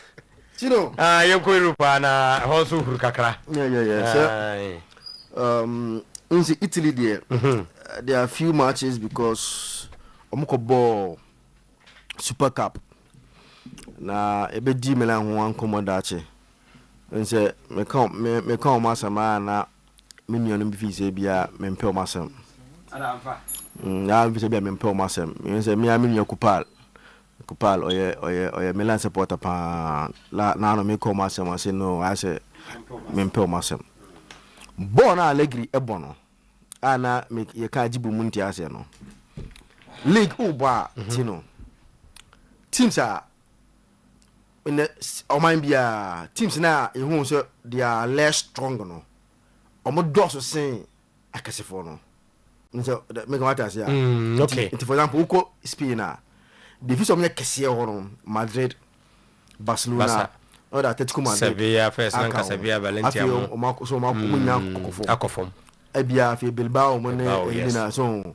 Etino games akasia we bono a few over England akasefo teams are over say we dey obia be gina bono pepa so Barcelona Barcelona, Man City, Arsenal, Liverpool, Manchester United, Chelsea, Tottenham Bekahwana. Because Tottenham so recently almost so but those lesser clubs no obi to be police surprise but that is how football is but omo the door so and the person of the door dan akasia na woni so so me ba je no and the Allegri ball na obo no ball akasifo ball nko no obo because o tinechiri o set back na mo mbra me so ti mo ba no so a se mo dia mo ba mo beje mo chiri o kakra ti mo onya ball ba ko se o mo pass 1-2 kre ne ye ko no counter no bossa against akasifo na nketo so bon sen so on ti ona ente na asem aba no because when he's playing against nketo na o de se una se o call mo so okay Okwana omutese atese chiri. Anu bi na so to su ho na say low block no ye bo ana no ho chire no. Na. So eti ye ka o ma se ba lo visa bia ye so ena omo so no Milan po no afi ni omo mi se team kese bia wo awe da na even Manchester Pananze omo ho chire omi omo ti ko etiad e ko hye na ania o kwa amfo no akohye bi o de o usu ye team kase afi 1 year ni o unpin ko bia team kase bia afie enkohye ne da ena afi we Milan abo akasefo ni nyina ofie in second round no they will travel to all the big teams in the second round enti ye kan no visa bia ye mpem asem na anu na Napoli fo ekocho mo Saudi Arabia e wo Super Cup no show mo 2-0 mo cho mo panya 2-0 and I'm sure my frame. Until the only big game left in Italy because Inter Milan, and Napoli are not in action because of Omokobo's Super Cup. No? So the only big game in Italy, Juventus playing at home to AS Roma. And Roma order 4th or 30 points, and Obo away to Juventus are order 5th with 26 points. Luciano Spalletti be for Juve no and share that it is recent results there on and off or start one start here not draw Dawson ko share Spalletti I think he has but it seems he has lost only one game yes Spalletti have lost only one game since Otekicha that was 2-1 or Dinkugu against Napoli no into share obefa team na or share fancy bobo kwa ye from Udinese body ye caretaker coach na boy and the caretaker coach na share Udinese 3-1 yes no be born first match against Cremonese okay share Cremonese 2-1 owe no about 3 matches about draw. First Champions League against Sporting 1-1. And about Torino ball 0-0. Then Frontino 1-1. Tino, after playing that 3 drawn games, what course where we need 5 of the last 6 games Luciano Spalletti have played with Juventus. The only game Odin could go was that 2-1 against Napoli. To show the recent results, it looks like things are getting better for Juventus, especially now. No, Omoko away to Bologna. Eko show by 1-0. And when I bought more, I'm a picture on a league logger. And the mother FIFA almost 26 points against Roma. Now, Tino, Roma so season no, it has been a bit on and off kakra. Because surprisingly, Obi and Nan, that said Roma will go and lose against Cagliari. That was last 2 weeks. But Omukoma Cagliari Eshomo 1-0. Cagliari before Omo bought Roma till no Omo at just 1 point above relegation. But Omutimi Echi Roma, who are flying very high this season in the Italian Serie A, Shomo by 1-0. At the Roma season, no, and Shadanya a bit consistent, even though Gasperini is doing a very good job with Roma team, no. Medicina Baba said, or say at least only 1 or 2 players be to make the team look complete or make me a challenge for the Scudetto. No. Yes, I believe that only here 1 or 2 addition. September beefy up squad, no, because here almost squad there tonight or form. Until when Roma loses 1 or 2 important players, it affects our team, no. Until Roma are not like any bad graph win, but I think that Juventus form now my pick, you know, something that would be a key factor. In the game number 7:45, and then you bring Turin or Tino. And yet, game I been goes to bring. So I brought 1-0. I don't so I brought 2. I got 2 man 1-1. But if there will be only a goal in this game, as I'm foreseeing based on how tight this game will be, and how Juventus games are very tight under Luciano Spalletti. If there will be a win, I'll go for 1-0 win for Juventus. But a game, so I say 1-1 draw be for me. And I can make a me who draw be. It's a drop for me. But a win nobody are. Never call them a book for Juventus or a game. Tino. Afcon, who said that Afcon certificate? Yes.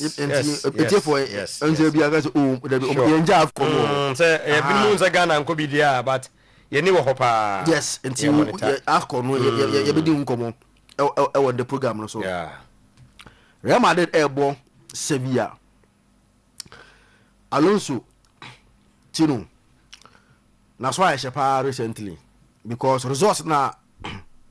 Madrid Enyan, who said. Sorry, I'm Tiasi. We be here, Copa del Rey, Tino.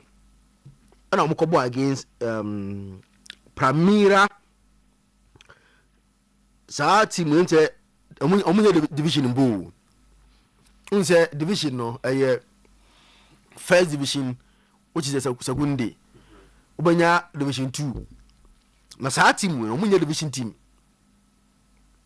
You from CF Talavera. Team a onye a division team Tino. Na say you can't see chair wa. Madrid have to win the game by 3-2. Just say you can't de. Like a ball no penalties. Against a team that is not a division team. Now someone will ask, Madrid for them Colana boss about there be a young Colana with the boy. Winning another post against Talavera. And our ball, David Jimenez, a 21-year-old at right back. And our boy, Dean Huysen, Carreras, and Fran Garcia. It's a shinonom. So, we Jimenez in the free war. Miansana na eka echire for no nyan eye senior players that have been playing consistently for Real Madrid. In the middle, Obo Adagula, Ceballos, and Mastantuano. And Obo Omo Sakefeno, Gonzalo Garcia, Mbappe and Endrick. Sa team we Esenka against Talavera. They can come Tino. But Madrid have to win the game by 3-2. Actually, how tense the game na and how tense Madrid players and the coach Alonso no more was against Talavera. And then against Sevilla. Sevilla season no share so good, sir. Even though Sevilla are 9th on the league table with 20 points. If we pick Sevilla season where a bit of inconsistency. Last week Sevilla lost in the midweek in the Copa del Rey against Alaves. Alaves Eshomo 1-0. Now, also Sevilla, yes, they are not a team that mostly disturbs Real Madrid, especially Santiago de Bernabeu. Madrid have comfortably won, except 2021. Sevilla come 2-2. Abrana, Marcos Asensio, Eden Hazard. The last goal at Camp Madrid about 2-2 against Sevilla. But Sevilla, Eko Obiana Tino, a defeat upon defeat upon defeat upon defeat against Real Madrid. The last time Sevilla won at the Bernabeu, now it date back to 2008. That was the last win Sevilla I recorded here at Santiago de Bernabeu. So a feature that Madrid have dominated. But in a more recent results, and so I raise a lot of concern because the last La Liga game they lost at home to Celta Vigo. The last La Liga game at home, Celta Vigo by 2-0. So it creates a lot of discussions about a more recent form. But I want to believe say Madrid with Mbappe and co can do the do. And now the only Madrid game in the year to play against Sevilla. And Mbappe had a chance to equal both Cristiano Ronaldo's record of scoring was it 59 goals or so in the calendar year. 59 goals in the calendar year. Or a chance or be equal his record no, because the next Madrid game in 2025, they will play it in 2026 against Real Betis. So and then Mbappe share one goal, he has equal Ronaldo's record. So Osha Tua, he then becomes Real Madrid's player with the most goals ever a single calendar season. And then Obia Mbappe, whether he is able to obey equally first Ronaldo record no. And that's better no. I am now the leading record holder at Real Madrid and so on. Tino, young for Madrid to win by 2-1. As much as a more recent game in the year, but I still trust them. Banaba said they will do the do. Omesha Sevilla, young 2-1 win for Real Madrid and so on. Villarreal 8-3 normal train. Barcelona, Tino, top liner in the La Liga. Say, Tino, what follow Villarreal for the craft way? I'm gonna tell you. I'm 35 points, and Madrid was 39 points. And 4 points between Villarreal and Bubuk. Just 4 points per. A win for Villarreal today against Barcelona closes the gap. 38.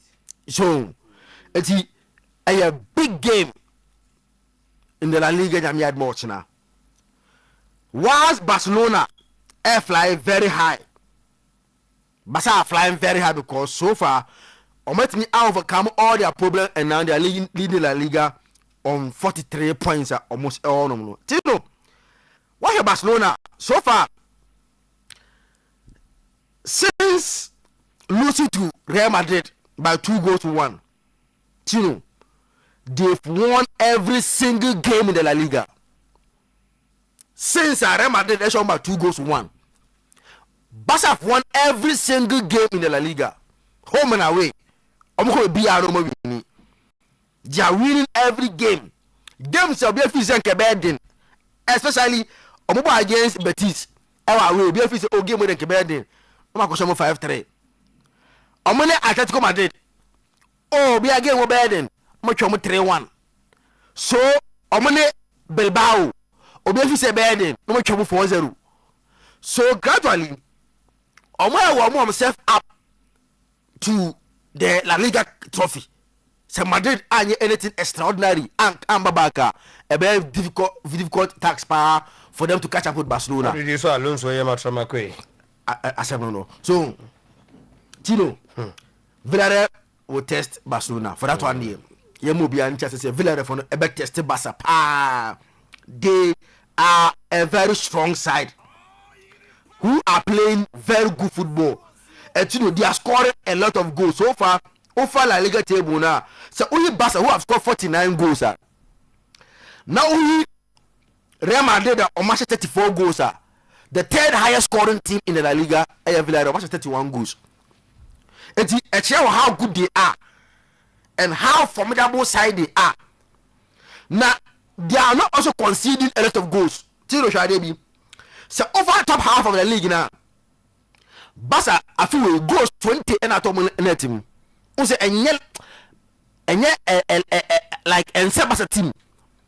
Use Barca team ka won tan concede sa ba fuwe 20 goals and at all match in 17 matches. So they are averaging more than 1 point a goal in the league and our competition. League 20. Real Madrid for 16 goals and at all match in 17. So they averaging less than one goal per game. Villarreal for no Tino 13 goals and at all Martinum. Now Mbeka and Yembeshi unim. Barca and Madrid abo 2 games more than them. So we just Villarreal have played about 50 matches at Fuwe. Omunyambo 17 now. Barca ne Madrid abo no.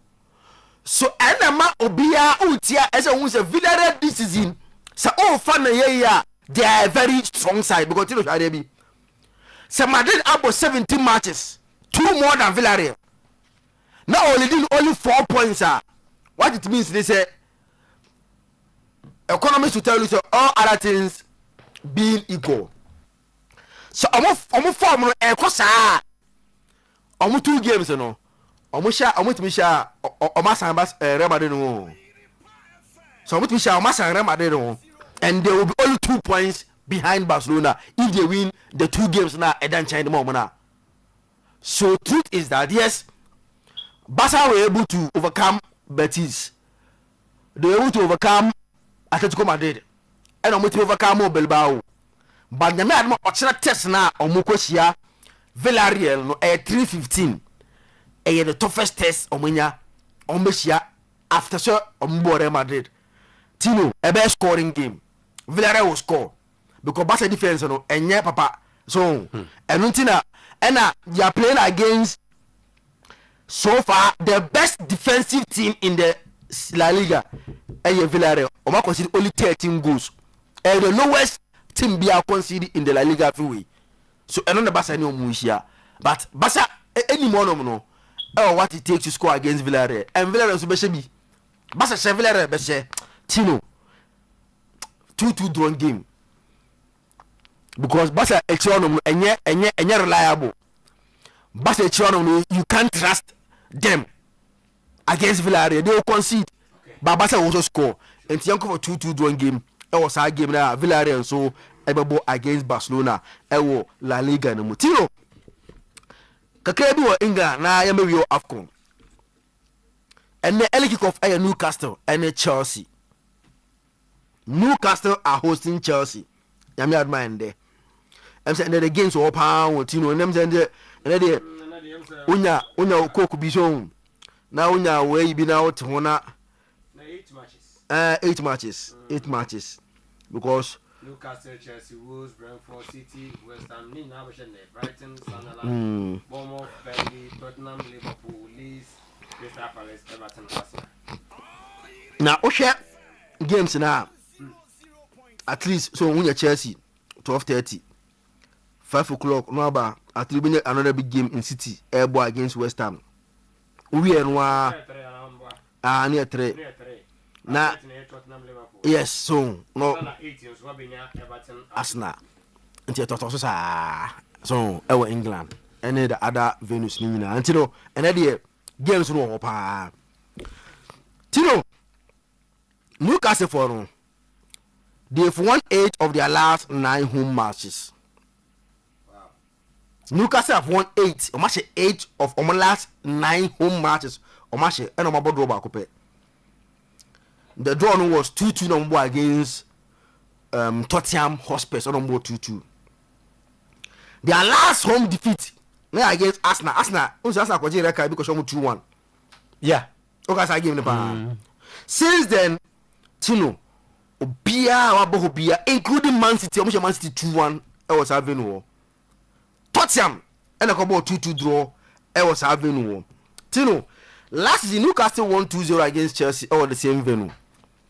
Chelsea form away games, especially against teams now, more than almost struggle until say last week, Everton. That was almost first win against team or top half of the league. A few way. Not Chelsea ain't me team bia or from the number 1 to number 9. No me show bia. So beating Everton was the first time at Chelsea as a team bia. No the first from 1 to number 9. And now they are playing against Newcastle. Chino Omoda 12 on the league lock. Newcastle form now more home no is very encouraging. And at Chelsea so at least I try and say they will change the narrative. Because on my last 2 away games, you know, okay, on my bomb talk about 2-2 in the Premier League. Sorry, 0-0. And at least United actually 3-1. Now, on my last 2 away games now, Bournemouth, Leeds, Newcastle are a better side this season, especially at home, than both Bournemouth and Leeds United.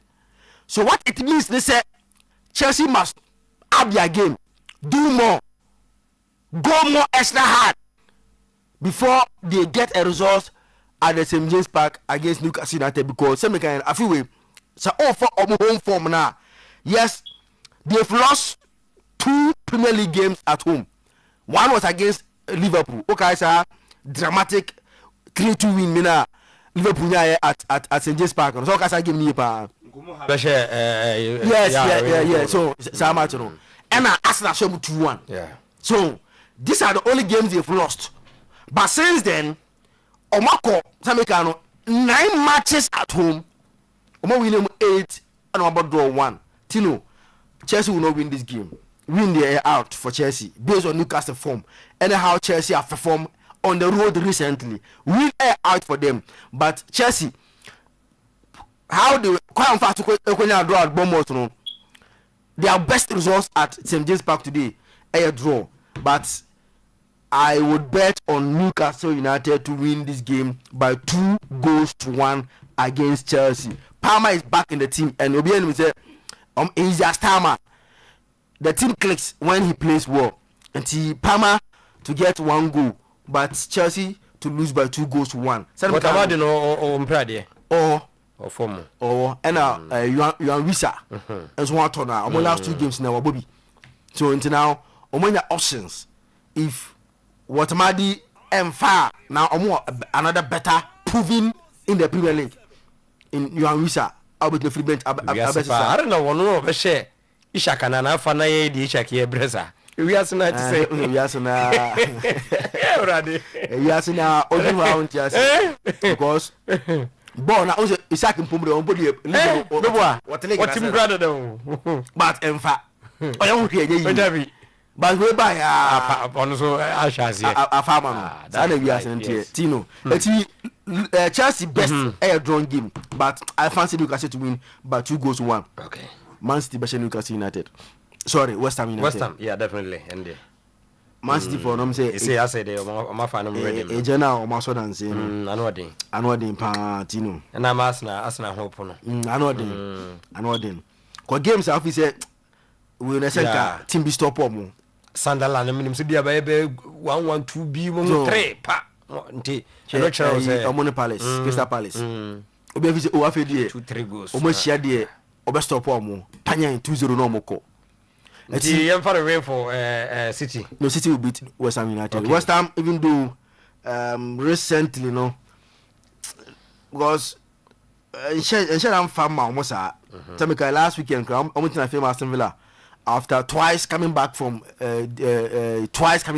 by 3-2 against West Ham United. Tino Yanko for 3-1 win for Man City against West Ham United. Big game Tottenham and Liverpool. Only the Tottenham for more recently muso ending in your crowd or more papa say born ebe the picture we better so Eddie Amamia. Oh, visa no. Okay. Visa, share you know so me that so. Only say Tottenham for I say I was in the say Duka Dani other form and I was nya epe. Aye nya epe Duka Dani ni nya epe. And only say Ali Postecoglou. Omo pamo no. And Thomas Frank. Almost Duka Dani. Frank is over start you then I didn't say back as Sana and so start you. I'm saying that you follow. We start here but it's no. It's a sign. Say visa the little notice wa. Omo say almost Duka Dani. Sa or how now no move from under and Postecoglou no. One of Frank observation and one of Abesha no mo say Sana anyimpoye. Postecoglou dey near change. Oh yeah, mo say yeah. Oh. Say league ni abo probably about saying 17 matches. As at this stage of the Premier League, now and at the 10th on the league log with 23 points. The same stage.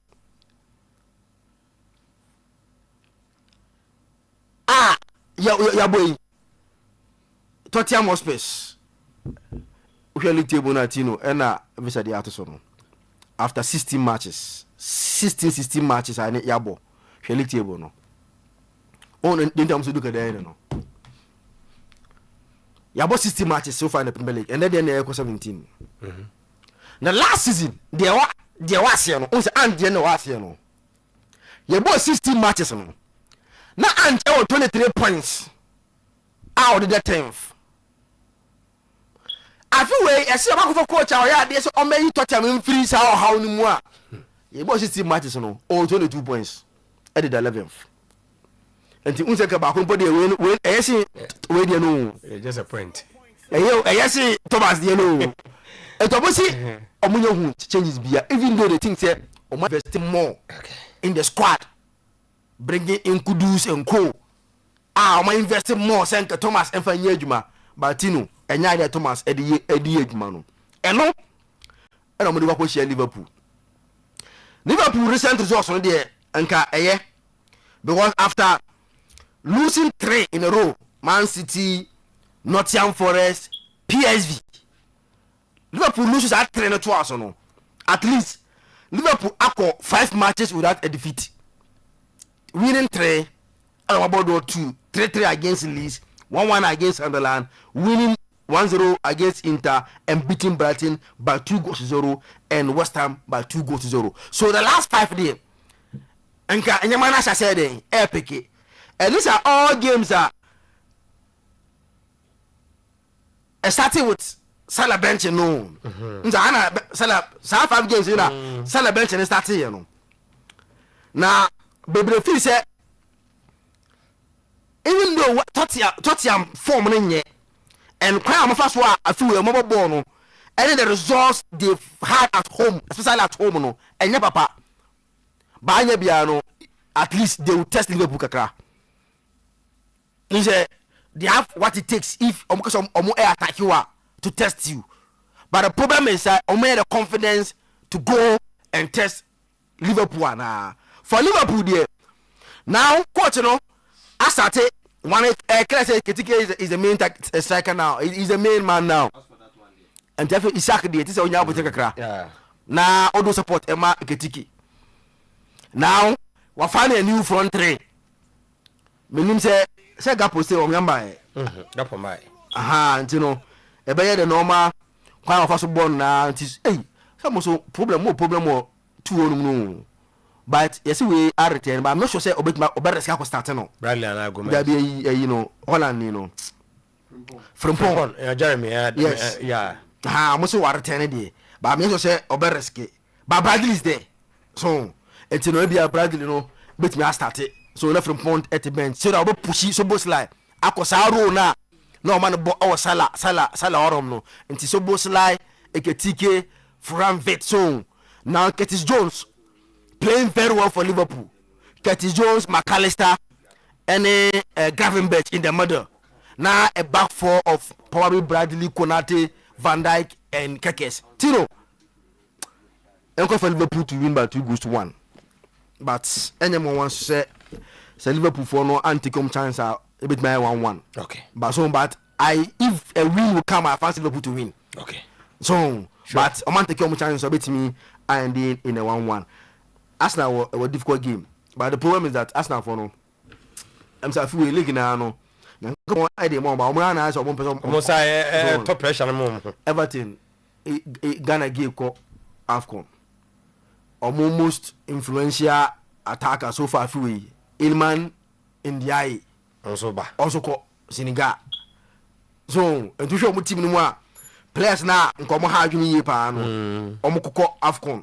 India go Ghana go and at least there's a chance for Arsenal to take advantage and win this game. But you know, Yanko for Arsenal to win by 1-0. Arsenal to win that game by 1-0. Man United echo Aston Villa. Tino Villa form who Aston Villa are in an incredible form. So far, winning matches. So far, in the last 10 matches, they are the best team in the Premier League. They've accumulated more points than Team BR or Premier League in the room. Manchester United, their last 5 away games and so we need 3 about 20 no away games no better as home games no almost stagger no they are doing well away. Tino, afiwe United had to put 10 points from winning position. Say team uli dia ensenka o winning na all drop points no 10 points they've dropped from winning position. But you know, I think say based on United away form, the last 5 away games, 2-1 against Liverpool, 2-2 against Nottingham Forest, 2-2 Tottenham, 2-1 against Palace, 4-1 against Wolves. And that's a away result recent, you know. Better than say home one. I want to ask him, for the last 3 at home, United ain't winning yet. But away games in there, at least they are doing better. Tino, I don't see United losing this game, even though Aston Villa form pa so. Game now a bit behind in a draw no. Villa in the form but United recent away form no can push this game to end in a draw. Tino, where they have just a minute now maybe ace you know. Menko Kofi wiki ho. AFCON starting na match na. It started with the host nation Morocco. Ebo against Comoros. Hey Tino, only say if you know chipa o hwe TV a na unya yanka o ba twen otoadu abonechima pa he us afena oti yawo no say ye sha say dia hu say we Nigeria for eko no no kwa na say ke bona ma na modere bona ko on ko team no say bia nyema keka ho na say ja wo hwe mo pa na wo hwe we no akọ Senegal no makodu Malifo no makodu afena oti yawo no say Ghana ni Morocco no. It's going to be a lovely AFCON based on the stadium. One thing that I assured the stadium there any problem because we are going to have one of the best facilities towards the AFCON in Morocco stadiums now. Ebe host tournament no. Tino, Morocco will AFCON 1 pay. That was in is it 1980? Is it 88? Yes. AFCON 1 in 1988. Tino, Morocco are looking say almost me enya almost second AFCON on home soil. Now the elbow I'm gonna say Tino, they have not lost on home soil since 2009. The Atlas Lions of Morocco for no. Since 2009, on man beat me because Morocco assassin so. No country. And ako Morocco assassin so. Say Casablanca, say say Infa Berkani, say one you. Ako Morocco assassin so. So they are hoping say sa sunsum no, sa record no can push them to AFCON victory on home soil. Comoros, this is their second AFCON. Their first time was in 2021, and now move free at round of 16th. So we almost second attempt. Comoros for an echo. Tino, Oshepa how Morocco for form more the players are more available and how they are very strong side at home. Tino, where one of those AFCON now yes say for the first time since 2006 Egypt winning on home soil no host nation behind me and winning AFCON as host nation until Ivory Coast the last edition no. Open one country bet me do unse say as host nation they can win the AFCON convincingly. This Moroccan side omo be PR to win this AFCON say your materials and your atmosphere and your culture tino be bia and what's a energy trophy bia no. This Moroccan side I hear more recently Asakra kwa host nation under 23 omukwa no makoje under 20 no makwaje ekwa se Senegal story ni bi no Chan no makwaje na anu ya omo team C unso omo team B Chan omo team C akọ ofen say Arab Cup makwaje most of the countries they use omo main team no they omo team that team no akwaje Arab Cup no e dey aba. So everything is favoring Morocco and a good investment. When you lack we are proper planning. I don't mind investing and the results. Morocco Kromono Tino Ochina opening game. The last 3 host nations won their opening games convincingly. And so on Tino Yonko for Morocco. Comoros cannot stand Morocco. Mochina. Side game number kono Morocco to win by 2-0 against Comoros. Now we are going to have one of the fine AFCON games recently. Yeah, so very fine. The last time I host 2 years, even though Oman Nyanje, say Omu host Oman Nyanje. I remember Cameroon. Therefore, we are semi-final. Eshomu 1-0. Etwa that AFCON. So when Morocco hosted the last AFCON as host nation, they couldn't win it. So they are hoping say for the first time, bet me I host and win. Tino, best wishes for all of them. Now, Yashe say because in 1988 when they hosted Omant Mianje, I don't know Cameroon for no equatiti or more from Museum else or no. We will see what will happen. Because Morocco for GBH Morocco for GBH because last win AFCON 1976 that was in Ethiopia. Okay. And Morocco for AFCON since 76 Morocco and AFCON da and also 88 they couldn't win it. So they are hoping say luck could be on their side a few weeks. Say Ombo host no maje. Tino, Cameroon, Morocco are the favorite to win the AFCON, and Ochina Comoros there, and any difficult task for them. Tino. But I say Kofi Zakito danger. Ewa ha we di kajete ho echrem, but before that Amenka will say ene makacha will say ye wo game ewo ye league ni mu, but ohwemu a eduana ebebo house of folk eno ebeye Ochina 3:30 ewo Osajevo Park ni enya Kawela United Vision FC Samates ene Lions ebebo Ochina Dreams Bekum Chelsea Nations Young Apostles Hohoi United ebo Gold Stars and also eye game a ebetumi abaso ewo ho enmo na yebehwe coaches no ensemo a omo akeka ede afa game no eho unse me team report bi but yebehwe se homane di boy ne a ebetumi akodi nkomo bi ne nyina no got to do with Zaka sports bill on and pass here no sports development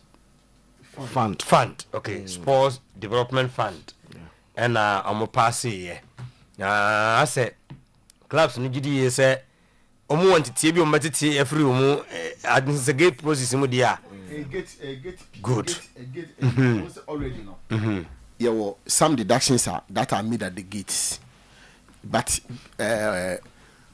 sisi akra say oma apase ama akase president did nsa e be shasi nti president nya assent we a na be law nti sisi e dey still a bill even though it has been passed but enya president nya den sa shasi we pe abe mra moving forward no baby a omo person on confess kefi bia no on betimi confess kefi ho emu ba ko ene say ye ti say weekend the league matches a e be ba so no gate ticket at teams ni beton e de ama omo ba be hwe ball ni bie no on bet ye beti bi e de akoto sa fan ni me ti say class no e su sare na mo be ya ade ti say ya mo an consult o ai o san ga yesa ana mo nya wo say bibisa say da hoda dada clubs no te o say wunnim o mu ntimi ensu so o mu ntimi ensu ni say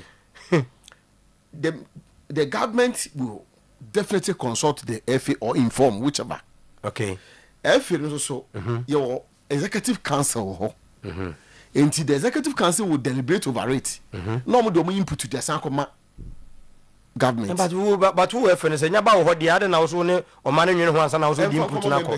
Yes, I know there. You see at least also te ho kire o. Anka the okay minimum say the time in there but it's no in an ideal situation must send secular very good e come clubs no say na advice for you person dey input echo and I say person take a position on it enti no o ma yam na yen kobenkrum na yen agree on something na yen nyina mo nan mu as executive council no yen take decision but sisi no executive council na kasa no omo de tumi bia ma omo ho a omo atimi take decision without calling for congress. Some decisions bi o ha executive council na kasa no omo akogye tumi na free congress class na nsam through congress some certain decisions me can say meaning say sade we esco ni ye I'm not saying so but I'm trying to say that and nam say omo akofa sa tumi no dia ma omo hu ni nti no and na say class ni sa tumi no ama omo nti no say bibi say omo amebo class na mane omo ya class ni cannot complain and nti na make us they can cry no so omo decide say ebia for instance say government eko omo ho and a government ko ye no omo so esco ni tina say no omo so okay yati ase mo de ye bomacha percentage na so betin muntia the clubs cannot cry and then number 1 number 2 the reason why the clubs cannot cry offer today senye abanya ka league ya bu nka clubs community mi mo community mi mo aboa o mbato nkomo bo sa fi bia o say ya no mo ya omunya hwe so mbo kadi sia den kabeye omunya hwe so mbo de ja kabeye papa kabeye din papa because last season almost suffer no mo boy me offer you see Nazaki kasa clubs ni serious it's abai ako fasika dia blon kasi senka no nka o se obeka ya bobo voices no ha no mo ama ona buku fi Adams a kire mama na ye clear say sa sikana abai ko fade ma efe no so o mo fama clubs ni famo league no o mepe kwa bi so afa na ebosia o mepe kwa bi so ya atika afa says kan so okay a kire some te so mo say nya bosia mo asa free bosia no I just o me dia whichever way they will find a way to recoup the money definitely on can cry obenya kwan aye of ampacho what I say they will find a way to recoup the money because that's canon baby uncle for free because okay honorable Kofi Adams call yenu apanyini kwamisi fa kan kokoko program no so voice in yakwaji bi ebobi wa ha yebobi wa ha pa obeka awon no na scan free hin na yebosia du be na akwesa bosia akwesa bank akwesa say ko raise akwesa say cabinet free FA budget mu sorry ministry budget mu na parliament pass na ebeye topical issue okrumu ha. So there's definitely government will recoup that money. And back and say the kakotokoton abetamu yi. And now if you know kri say ochano pay that's what not president in sa ashe bill na se ya na abeye law team be out to player and also so a certain percentage one send they know what that now we need different hold that way they say they got to fund nimu straight to okay ba ko ne na ye femu mu na F nya bi and the F the number in there that's so ho no ti and also e wo ho no mo and also be ko enti clubs no e be contribute to ama ya rezi sika dia koto fund nimu omo fan show mu tirim so omo league matches on be bono omo league match bi ya e betis ka wo so omo top player so e betis ka wo I know the omo fan show mu tirim because abansi ka ne dia mo and omo dibo league no wo bonka sa no omo body na e friend Ghana Football Association na e omo association na omo ate no say omo mpani fo no yu omo say so omo timi bo omo timi ton omo league ni pesika de bo league ndi omo edi omo hwamo enti say nya aban na be so omo se be hu omo mobo a ka this season ka league ni ka ye be bre papa enti say wo bo league no na aban ko fa ni sika de abre wa aban sika won fa nche obegina de enti gate feed aban beje uton player nso aban be sam eje na say a chere bi say ko ba ne say wo mo say hia sika ne ye kwa aban ho a me gidi say ne yetime san ko say ene aban say san boy bi mu na aja adun kwa say wo ti wa de dada na je say ndie de aye ne say ti sa na me kwa no fa okay danger ho me kakra ma me ho na yenkodi nkomo kakra every Samna boy yene GM General Manager for Samates 1996 Mr. Edmond Aka and Edin Komo and Nanope. Mr. Aka, good morning. Yeah, good morning. Pajona Pombo Kodie. Already had to me answer who pa. And as I say, what you opinion near Edin Komo and Nanope. In name, sir, sports bill, yet from Abandadana Pencil, Omo try and finally Abanwe Pencil, Akopim Elmer Shebejumwa. Omina na ajatum de twene se mampanyin edene nsa ebehye asiena astati ayedwuma mo as clubs no ebe kase adi ye masutre se bibise ebeba so ana e ko efini ho ene ba mo ansa na yakojatum ewo na shebedwam ya na I'm checking for you now.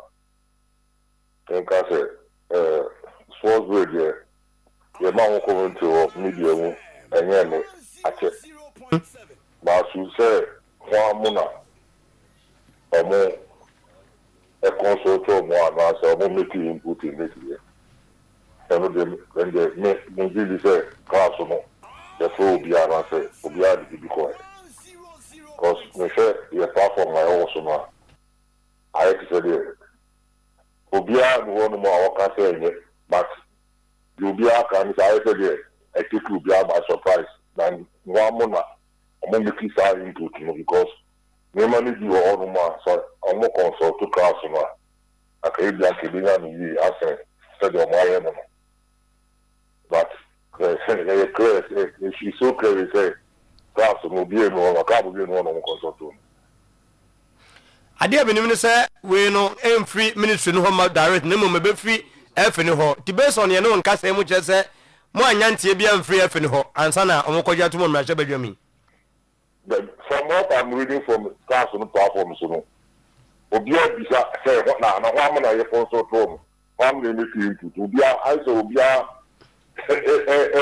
really bisa na wa mo de form also most no da na no you dey na bebre no ya na de go e ka o million mo no you see say e no kwa na e no kore e ko bo wa na e di eduma because thank you dia ko the career sports psychologist in sports course now we check near PPP one of me PPP was saying also other guys are very on views and opinions and what in football for no no it's shocking but it was good that some of us were there at that time we were all part or we were all the course at that time. About the man say you do media more about Black South Sunday, so I'm a class. If you know 1 million no come my impo. Somebody in the Black South got already $50 million to do much. So I'm a class. So you get a scan, you read a class. You do to me say generally no. other sportsmen, athletes, especially, you know. Because of the whole glory football can winning. Because they do say, I'm going to tell you that the man football for me a moment. How many students are there? I don't know about the man. If you expect to go through, there is nothing like government subvention. Until that 1 million, I'm speaking about when there's not 1 million on my, even 1 million, I say, I do remember I'm why you call me. If you expect to more, even lecture was shocked. The lecture himself was shocked because I also not over the background or your attitude. You see, I'm moving now being in our neighbor. So that's you know, you can't, so far, maybe they are being really be kind. But they me still to already do so, say, no, me see program bila. One of the guys, him say, oh, yeah, was it has support on the Dr. Scotland? I don't know, so yeah, for support, I don't know program so that. I'm more assembly beer, about 2 p.m. say in the morning, you know what, and power so. Now, I'm more kind of many TVs. Meaning, who be the way, but you're making them. Now, we decide, the host to them decide and say, you have to take class in this scanner there. And person you say, class participation in Africa, I can one. I was also baby. I'm saying, and the hopper, I will imagine you have to solve, you know. But you have to kind to make me say, I'm fine, because, you know, football development, no, it starts from the grassroots. And the first grassroots, so this is some boy, every seeker, every develop a football, our youth team, our women's team, our the men's team. Now, investment are all the money. Oh no, yeah, every seeker no, every you. Now I said, you know, grassroots football. No, you know, grassroots football will be to baby. My bomb on the president said, yeah, I'm not so you cool to them, grassroots football. But team no a opportunity be free him out there. Say you no more can say I'm fine there. Now on no Africa. Now Africa I control Asante man antemo and now some boy flying temo. Now no the big guy no me bobo some boy I can say to me. You need to ask so. It is about say about your brother consultation and you man be all the man can. India e be bo akaka. But the person we need this kind of no, but maybe maybe can't go crazy about the family in Africa. Yes, what is the American Ghanaian club Africa, no count. Don't count, national team, class, I'm a player that you will put to become a national team player. But one thing I'll call my MC one more. I don't know do a national team level between guys. Okay. Okay. I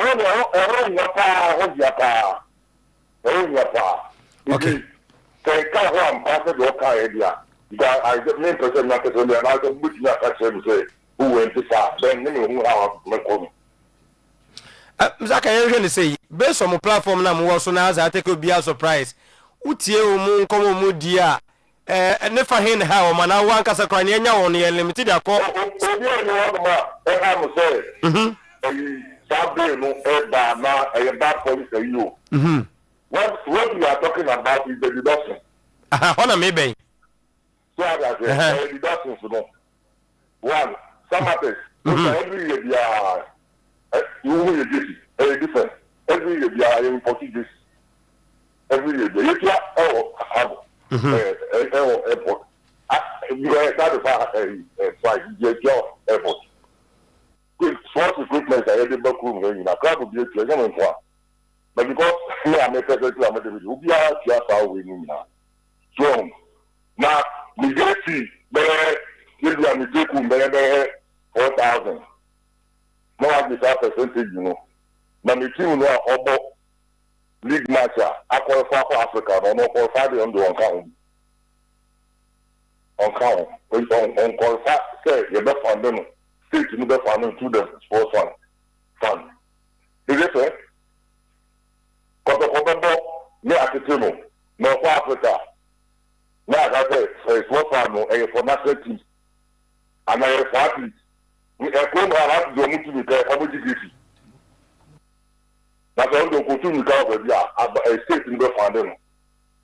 But the poor club who are able to get to the park, and they are for the movie on the family income. This is the player for one national, the player for one national team.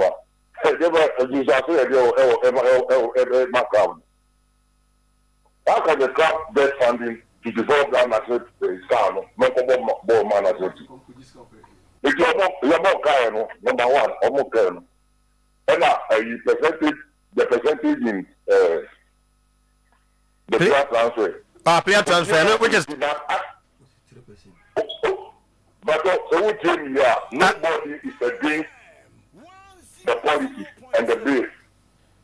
But the border consultation, that's the main architect of our Arabia and Nima, they are about the Akumatonium. So that is why do you reckon? Strong gases. Room round of them. We'll be here for the issue. Now, we and until for him, you are not about to put 1%. Faculty source one.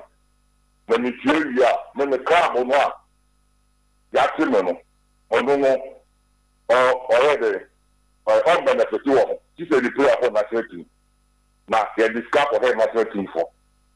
Make sure there is, I'm not talking about the composition of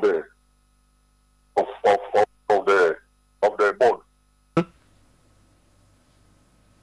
Minister be somebody from the retired athletes, a representative from the ministry, a representative from the sports authority.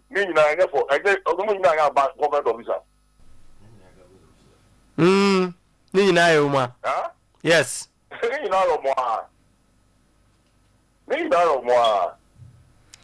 But yeah, Mr.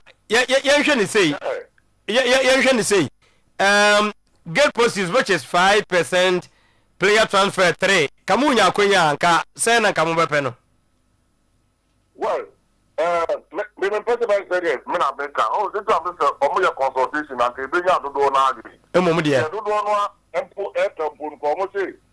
Instead of filling the club, I will propose to say the 10% to the FU and 3% in the Cuba.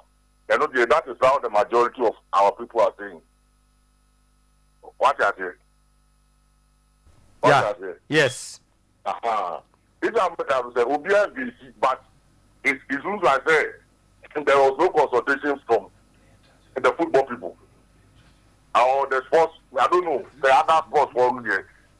Will be from there, but from what my people are saying, Obi exactly now how many from now every from and now and only a year argument about this year conversation also a platform so. But I do my share on transfer no the do what can you say 3% no plan no about from the club no then you know and free class no and not from what the clubs club no dey more. Okay, I was for Mame Enka say Yene Summer Test 1996 General Manager Mr. Edmond Aka and Edin Komo and Nano Penino a sports fana. Let me dika and sports bill akupim e omrache bedwam ama bill no e manyaja tumu eno monso edidi ho enkomo kakangaka. Mr. Aka, de do obi busane say we no akonya be na mo clubs no mo betumi anyamani e betumi akoma na transparency ben and a bit Musa Kobase, Bibia, a Juma. Well, sir, a council, source bill a year, or the say, taxes are bank one a tax a year. It's a party, you know, this. Alamaba. You tell party, you know, this. As you say, transparent or not, will be in this afternoon. Man, the Yaba Pena Bana, when you Suprema Bank account. And it's not from the initial stages for 4 years for so where you say, young consult. But when it comes to football, they are, sir, a trust fund law, trustees no or more to no enipa near some from the same source na yet said there obi yempa abri obi koto geography for ka tell papa say yes you to geo near to fi asena for geography and sana akwakoye it is not there what you prove when I say the football the catcher was that's the obey and the for public account committee could be video wow no bush about to kruma but if you say composition no area so no and you say sports ministry no I already say sports ministry the or the NSC any minister no I am buying corner I'm talking about buying no be no for no go see so kasa buyer aban bi baby ana meboa na yes it is a otrabi aban bi to so and the same way na make say the fit and yefe I you and I run I yefe on the same committee for one particular sector sports for especially from the gate and then transfer. If we say, you know, we are not, you know, yeah, no one and who more. Yeah, football for me, who more. Yes, ma, grab to me now, you grab to me now, you someone who are buying facility. You know, what can't what about the answer I use to buy facility? Then I buy facility why you use it. If you told user fee, you told maintenance fee. For 2 hours, you know, could you a partner? The toll user fee, yes, that toll, the maintenance fee, meaning now for one game, I have 15% for using a particular. It is those who are making that agreement say, "I'm going to buy way," but when you should buy a house for the day, buy a free ana. So mutia. Yes, mutia. Mutia. So I say, mutia. I'm going to confirm that you match my day now. What you want you it is all the kiss argument now. Almost more private facility with bizarre say, okay, now you're so not you so abandoned. It's you know a general winner. Yeah. Okay. I think nobody is against it. Yes. I say they are 43 with the abre noir. You feel say, yeah, no more a woman. Instead, be here, you say every 4 taxpayers' money. You bush your phobia or your football beer or bush your English or you so this skinny. But it is because of last tax budget. The same ministry in the control. The general purpose meaning say every for the control. Meanwhile, over the taxpayer no shika ba. And you buy the pan or great can or thing. And from football community that it can be. And so I'm not at the extreme or man with and crepa.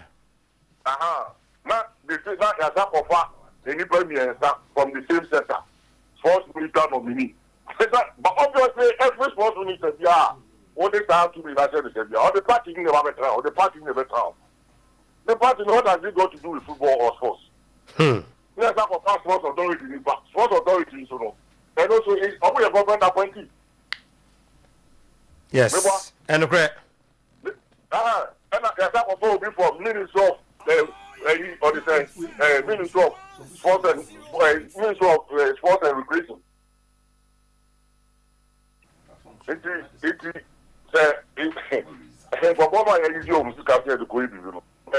In fact, you are not moving in Koba. Anka, Mrs. Anka, a better man, but all the same, no.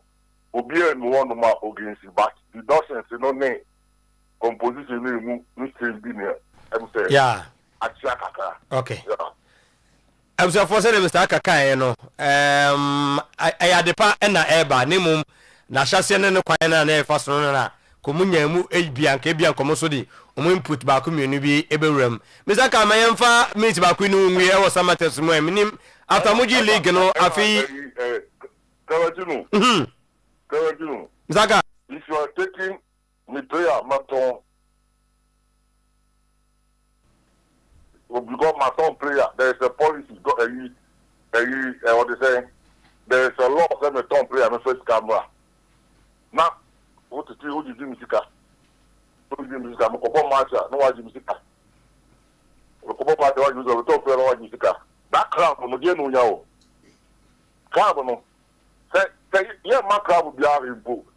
Na esemu say but you know international competition no. You are sending out national teams. Na mezaka sa national teams. Sa deduction no say e hoda da amuni efre ntam na nu ni hoda da. Oton player monte. Moton player say efre no yete ana. Na o say efre no. Mi busa. Efre no eti you what they say. So and I'm say obi against this you know what no but no kwa no that's an against any say that's born in she come from the FM. Oh okay. Yes. I don't matter what say but say what is this guy no club no or no develop the player who feed him. Me man say me tell about somebody the youth team now yeah women's team now obi have to go about that team the youth team obi call zero national teams. My player, my senior team will be more national team. The world that my area of summer boy no. Government the rule me again. Now say my top player ni no matter could have percentage at those sports fund. But say this a qualify for international match Africa. And no sports fund no and me room. What we position? Pa matuase pa. Ato betamo. Say be number this year. Sika percentage no more timo o metie fit can one or two no tell me so about Africa what is no on qualify na athlete be how go to me kama Ghana and na not team no obo match o mo pena says can be found o and I yes and say mo sana James Aka sana tie exactly so omo ba ya so ya anka bia anka yes so football for me to make that input. So football is football. International match in United. Black Stars for your bubble national anthem, your Ghana flag, your bob interclub competition. Over Africa, over very much. Even before the couple so to go and answer who I said who handle Ghana flag and the car flag. Then beside club will be flag. You beside club flag. You two national anthem, Ghana. You two club, national anthem. I rose and now and do to go see ye. So, this is a whole Machia.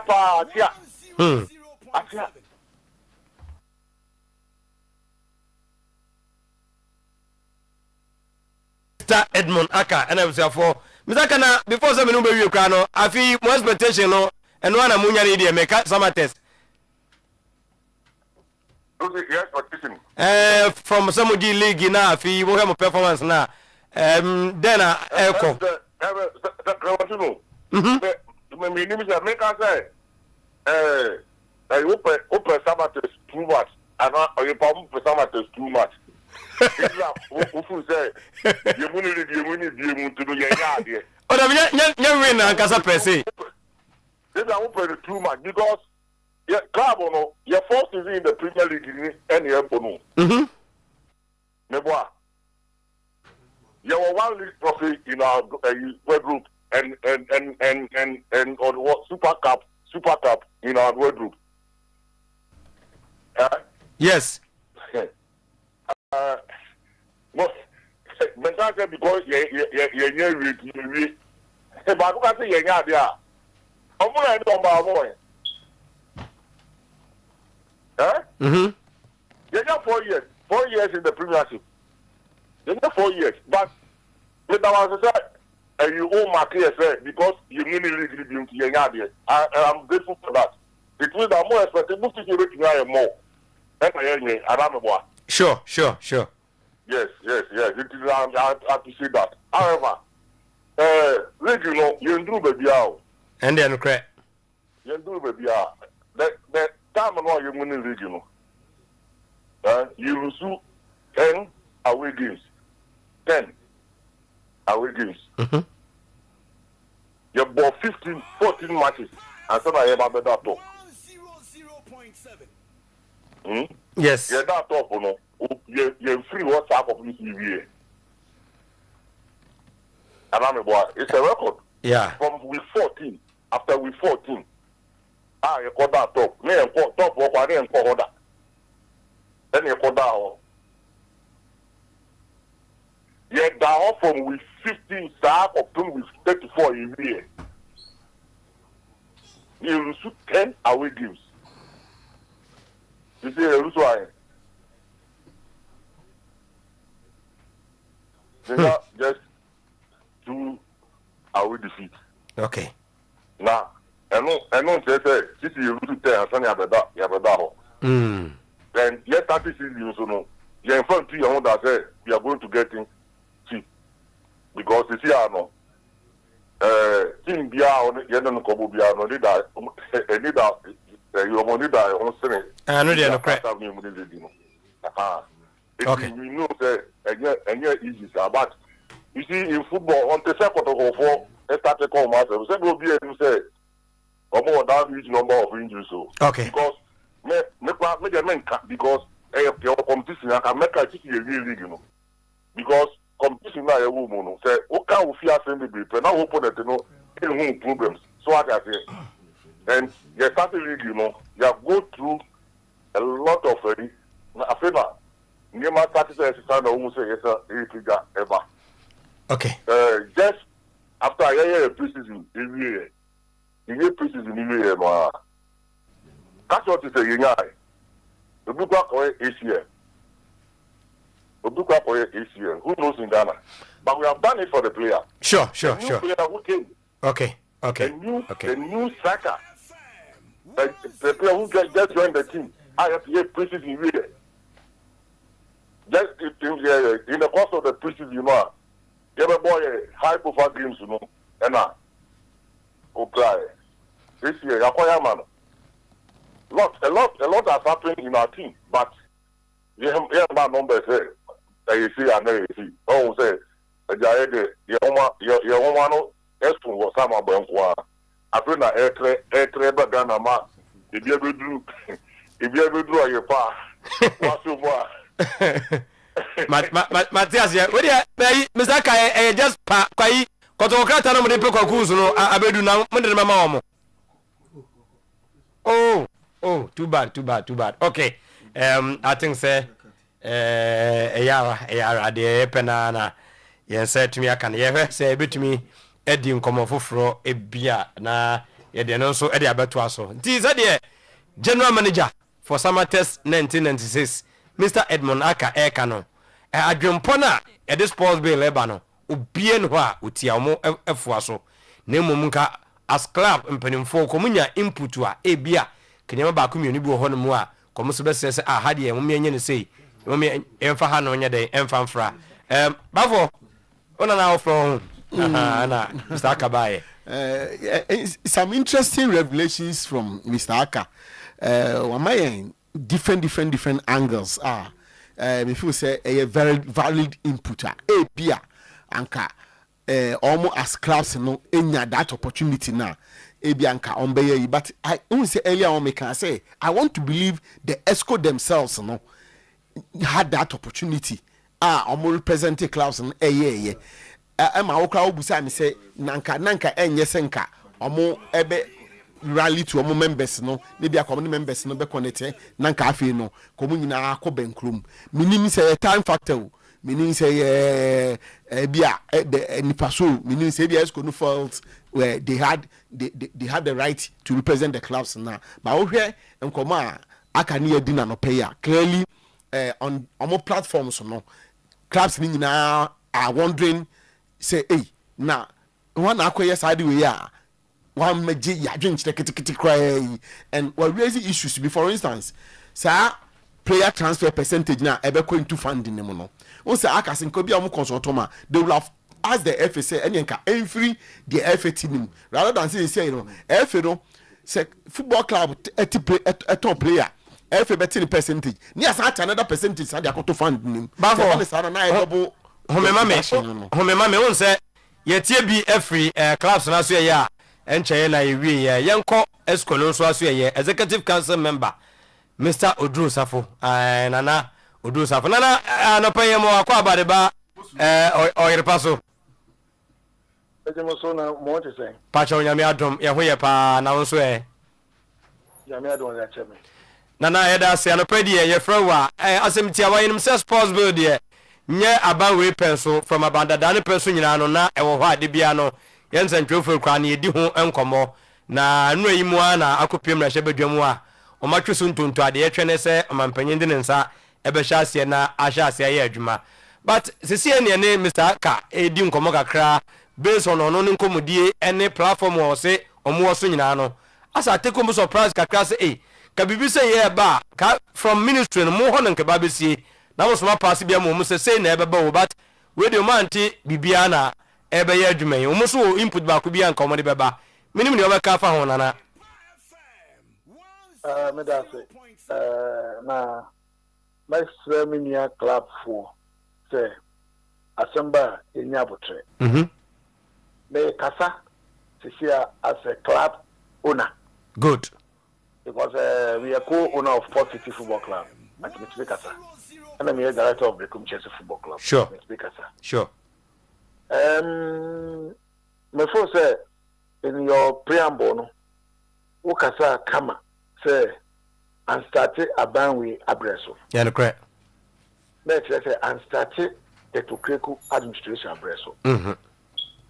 Relative under Pawina, Siama Wina, the Omobo, Sombina, the Suma and the Puma Sigre, Comedy.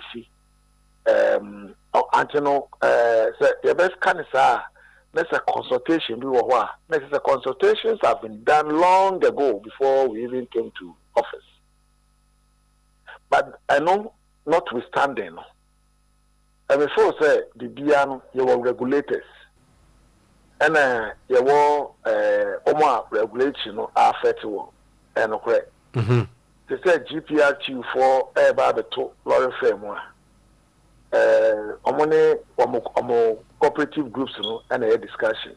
And I believe there cannot be a sports dealer GFA and assented to it. I believe GFA might have assented to it long ago before we came to office. And the able and the sports bill and daba.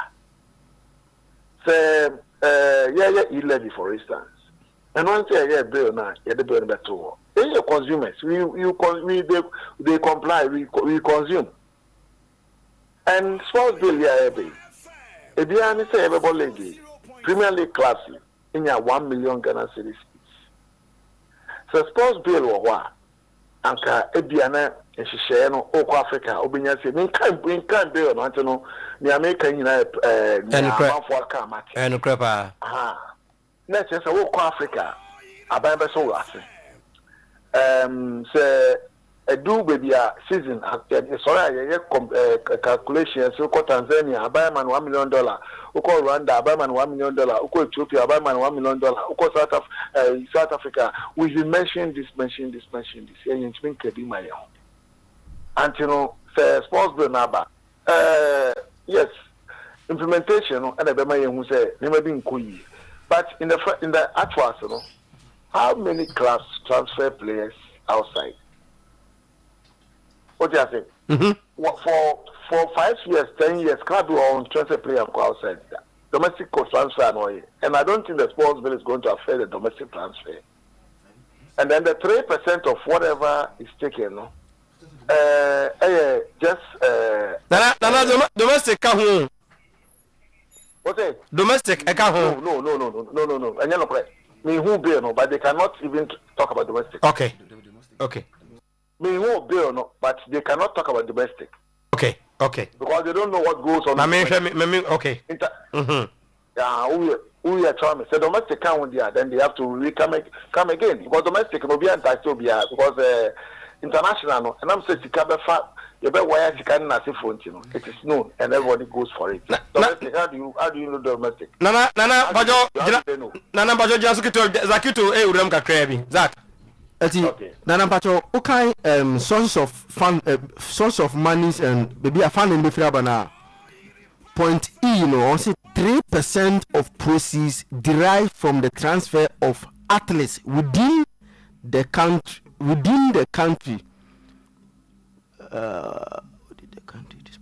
No, can you? Or say as a Bofuna, I say athletes within the country to sporting clubs in or outside the country. And the domestic. No. I know what kind of work within the country. What's our correct and say? Was it any of them? Kind of a button. Bofuna, on the Bofuna, I say I start, but me can't tell much on now. I say 3% of proceeds derived from transfer of athletes within the country, sporting clubs in or outside the country. I think that's the honor entry, because you cannot tax local transfer. Or local transfer is most of the time shrouded in secrecy. What do I say? Yeah. My transfer player movie. Maybe I'm under the club every day. But international transfer is systematic. It's in the system. So I think I will agree with my colleagues who are saying they should have been consulted. But in that aspect, I think after weekend I'll try to get a document and read, because this weekend I'm very hot with games. But I think all the same, especially clubs, whenever there is anything that is being done, clubs don't negotiate for themselves. It is the FA. It's the mandate of the clubs given to the FA. We negotiate things for them. And then if somebody goes to negotiate for you, you don't need to come back to you and tell you, win them koko. The fact of the matter is FA is there to negotiate contracts on behalf of the association. Nana, mame, akonya kakra muya ya ansana ebia akomna shebe dwami. How transparency na ade ebeye? Like I'm saying, say book come for here. And they will say asimesi 24 winner. Yeah, dear no, Emma ebedu we dia edu. Okay. Until I just will be edu here no. Let's just say every my first reading, my second reading, as a year, so we will not have opportunity to make any input. Mm-hmm. But when we start crying, I think they will listen to us on the domestic, and they will cancel. Domestic will say, over sports betting, over COVID fund. They say you are coming to take taxes that you don't deserve to take, because Premier League in Kwana Umaniska, una collaboration now. Uneska from other industries, like companies putting adverts onto our tracker to get us money. Yes, but Division 1 manager, Division 2 manager. So how do you go to tax them? GFA don't tax them, so they cannot tax them. It's muscle. Nana, before something will be I'm saying me intro no. About the other person about Timo current administration more input to be a woman sana abedu heyana me no what for some time and for about we buy what home to was be this eba there be so how do we make an input? If they're starting, how do you make an input? Someone. And if our predecessors have made input, do we go to cancel it? Cancel, but said the near Kamuso, best I know did the home if we are given opportunity to, yes, because we know there is something in the pipeline, but it was hanging. So if it was hanging and it has not been triggered, and so say I'm trigger, say be a commitment that, and when commitments are done, it goes through processes. The processes, most of them cannot be reversed. So nobody blames this administration that input.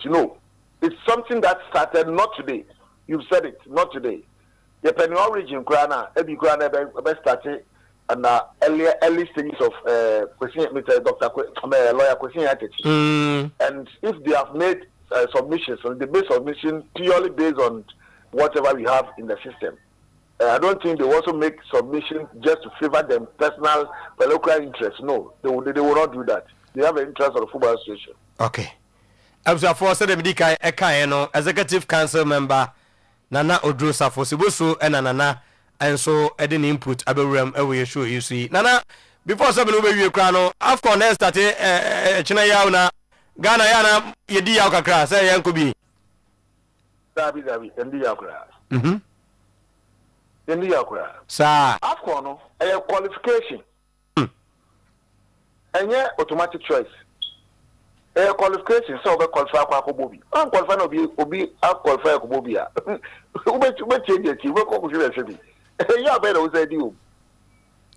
Sir, I want to qualify wake up or so that. Be a bit more share pedigree so the AFCON the Canadiana ya corner this time around ya born countries na ya hunu Ghana.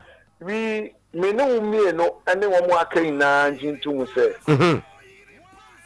Ghana national team and our Ghana Football Association, we are in a rebuilding process. We don't have that solid team now.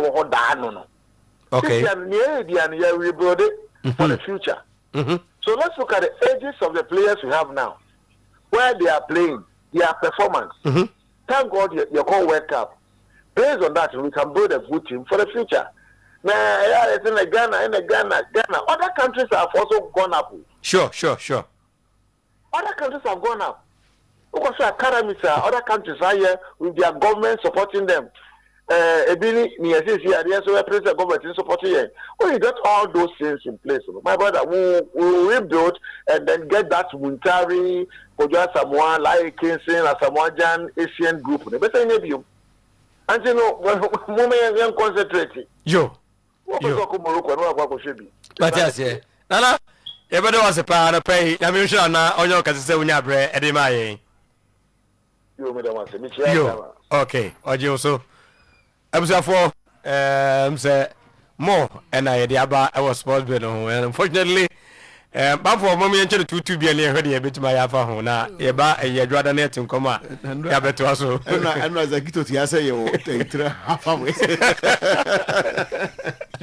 But it's been good. It's been good because you have information. I'm saying questions are not going for mine in so interview way answer be mama womo and me sure say if next week corner you better ma take care from different angles na ya do so muka because say wutie na no do so for our last question will be saying ama a certain message say the current football association and the executive committee and even the members no omo idea about this bill here CCA ebabe lawyer in say enti say ebia FAB edinsa ashemu da na say ye ho adwuma da ebia na it could be a previous FA. Now I will be surprised say obi be pass or dimle bi ba be adwuma na previous FA ye ebia say consult omo and that should be about 6, 7, 8 years ago. Question if should be 8 years if I'm right. Now currently young consult to more hodomo because 8 years ago no be brain assassin. No be brain assassin. And if the FA indeed as none of those is suggesting we're not consulted a bit problematic because we say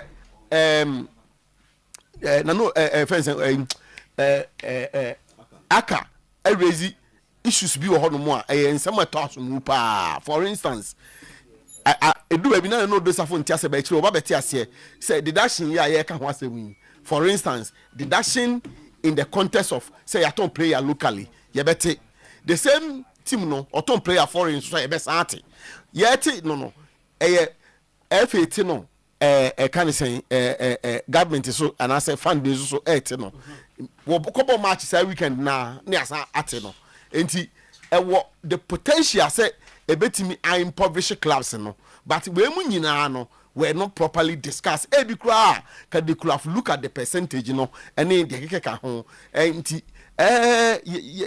na o twa e besimu yeah sure you go more you go aban ho ko bisa say na ampa say efe no nya we e bia na no do safo na enim e bia na some people at the FA are in the knowing or has contributed or played a role e bia na it is e bia na government didn't see the need to even speak to them and also so nyina so ebetimi awo hodon then we also look at clouds and also angles now almost to the abemu any other so but it's good but man we can do there are some top fixtures as to folk are in Doma how much and it's a big match by all standard on any day one of the biggest fixtures we're gonna league and Diana and league leaders has to folk try say on Becca Chap I think more 4 for the 5th position or into it's a big match a table or more league no more power person GNB I can see no and Diana stars are playing so well house of folk with all the challenges still believe say on Beshe Gazali say on my catch players and he say as I said or multi uni matches twaso and say last you dreams nations on per se or try say or de Diana so beka ho na just say after when 2 consecutive wins na the confidence about now for the build up on it and see say on betime so it's another fixture that as amount for any ekon kotoko there Wednesday instead then ba benya betrana week ni ma need to be di ho Zach braga na mene kanje nko wie Monday from next week now it's issue that we'll delve into it much sure but I have a problem because you see but this that one here because of your politics because when asma akamo can you know and I follow the proceedings in parliament even the minority also had issues because I must say Honorable Kofi Adams brought the bill under certificate of agency. But which it shouldn't be so, Anna. It's sometimes possible. Okay. They think there's nothing agency about this sports bill and say, and you know, or the band certificate of agency. Okay. I think, and I say parliament practice. Before draw, we baby up say minister be outside the baby no. You give it to the leaders. So leaders in terms of the majority leader and minority leader. No mushroom. And sample na waba but we dey according to Afenyo Markins honorable.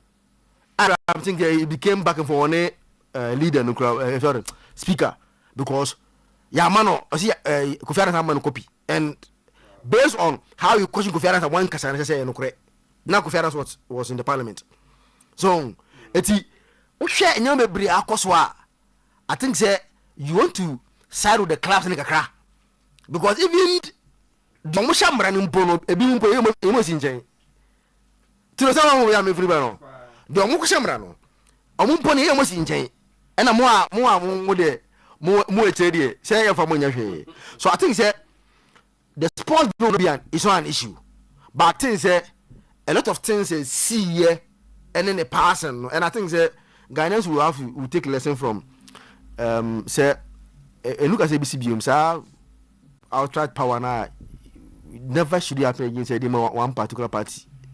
You can have the majority but look at ABC da say Kroma say virtually like autocratic rule.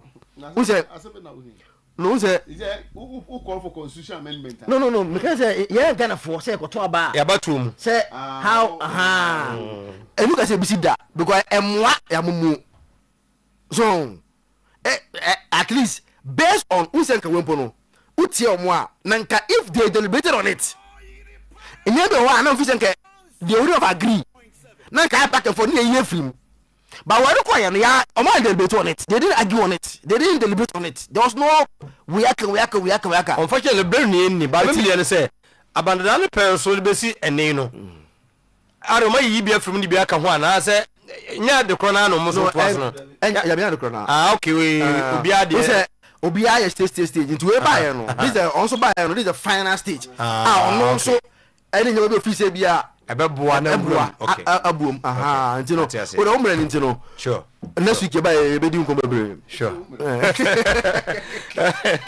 okay Miriam Steven Tete na ya be di kanjen ho nkomo kaka mani nyusu ba kono ma me na before that Ebenezer Kranche I was say Kwaku Manfe 5th edition Unity Christmas Football Tournament and fan games nti nyame adma 26 December kwesi 2nd January na etodwa ewo Namfi Ekropon Park nti anopa no nwotwe biara jese ginemu a cash na da so no masa trophy ka ho ano den nti we ni benya Kumawood 11 ene Osman Bukari 11 ni enya Storm Academy ene Select 11 and more nti ni nyina no yep okay so they aka no blaster player Osman Bukari and afibia no organization fe nti afidie no so ebetumi abaso say the medical aka no hwe venue no a eye Manfi Akropon Park and ebetumi abaso 26 December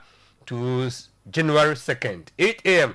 na just say nyamani nyina ekoso 7 akwaba tino boko de ejo so nyame adom na anopema me mo abaso on say adwuma we no wagina mache bende wagina mache na nyo bia na opeke a professional line bia aya na utimi edu akiri sa it is something obi a radio na obi a journalism wa Ghana ha na or the retire anaze butimi twabe 15-20 kura wo mu a na say wabo adwuma enti mamo abaso wabo adwuma wabo adwuma yeah na yeah be ye wo be hwe it does me asimi he ya yeah be start na me bo baako ba afo bo baako and as a media on production so bo baako yeah we be side baako aguso ebi busa say eye dura monka ne hu say e dey call pharmacy I don't know anwade na ye ni adanse na edi no momuti bia na mo fa na say kanje no wa tino de tene say kangen energetic water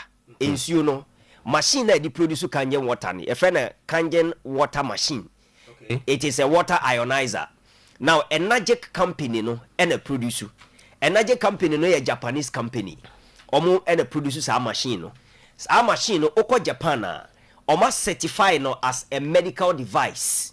Mika medical device ti se ka Ghana ha sei unhu se ambulance etwa hwe obekom no na kangen water machine ni bi esim a omo di produce nsu a omo di hwe patients we of public knowledge. You only have to read about it. Sure. Enti okọ Japan na kangen water machine no a certified medical device you use for hospitals a di produce nsu no e de mamamfo a eboa in terms of anase enhance their chances of healing.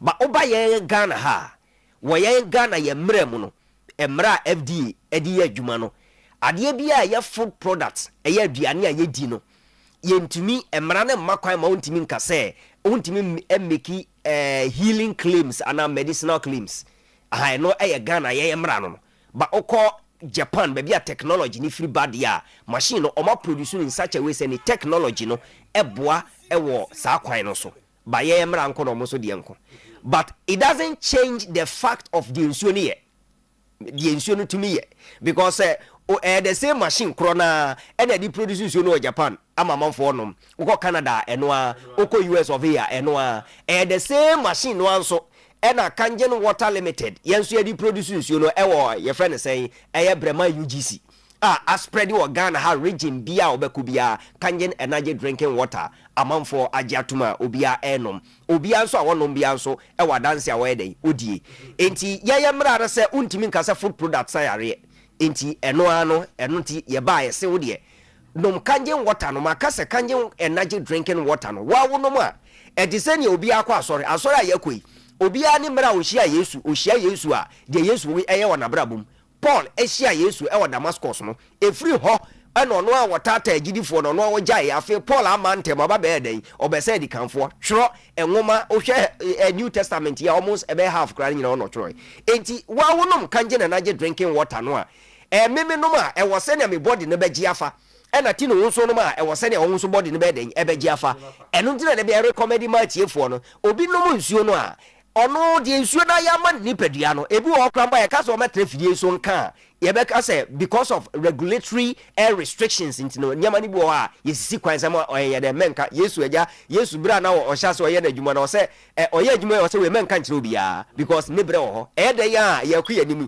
ne gu so ya ku 2025 December mu ne ya we enye de ya enwura be 2030 ko da ni mu no na ebedu be bi kra na FDA nso ayeden a certify Kangen water machine se bia medical device but it's a matter of time but sesia ne de wo de na nya Kangen no nanom na de ma amanfo enya hia Kangen ne pe no mo switch every any other water wo mo nom e de eba kangen water no na wase kire wa wono ma oni padua no ebe kire wo enti anope ba bia wo bia no de yakasa fa ho they have to say your preferred body detox, kangen energy drinking water, your preferred body detox. Now, you can body detoxification any day.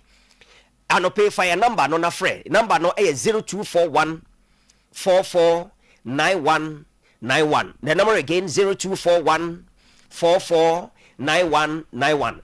You can body detoxification and I'm saying that you see idea or internet so now you see idea or AI something and open na me boshe Google say Google what is body detoxification and what screen is seeing and you know wow here you can read it what Google is telling us or say the body natural process of removing waste and toxins via organs like the liver, kidney, lungs and skin. Kwaya ni pediana kasa naturally ono afaso na odi efi ene noma emo ni peduano efri ni peduano na kwan ben so na ni peduano fa so eyesa oyusu ye kidney ye nsa oyusu ye lungs ye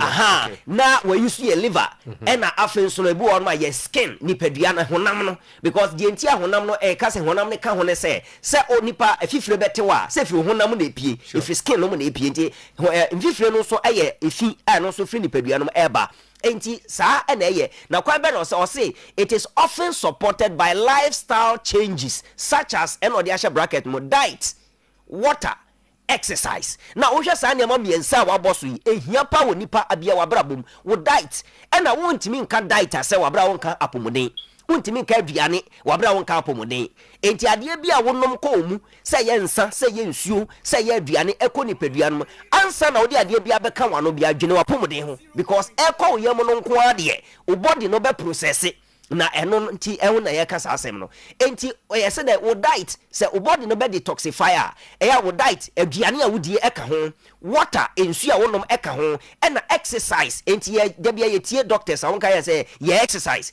udidi ye sen onum adro ye sen krampoda ye se ye den ye exercise wo ka etoda park car no na ye den nante kakra na ye exercise ka ni nyina ka ho enti de enti a wabo nsuo din ewo mu se ensuo enso ye den eboa ma huru fi efiri ni peduam na nso enye nsuo bia enye nsuo bia keke enti yanku anim bon yanku anim na ohwa kangen energy drinking water no eboa ema that kind of detoxification na ye ka ho asem no den ekonkan enti ohwa niam a fa so body organs no de ye no na that screen so yi liver no de ye kidney no de ye lungs no ye wahrawa no so no eno so ewo de ye den eno so eye enti wo diet waduane a wodie wonsa wonsu a wonom ani ade ne nyina eka ho drinking a lot of water ohwa ase ho no ma o say the hydration is part drinking a lot of water na a lot of water na ye ka wasem anya nsuo bia keke eno nti na wo no nsuo am ani nko ho sanse ni pedua no ohanji chemba aduosia num kwadioso eye nsuo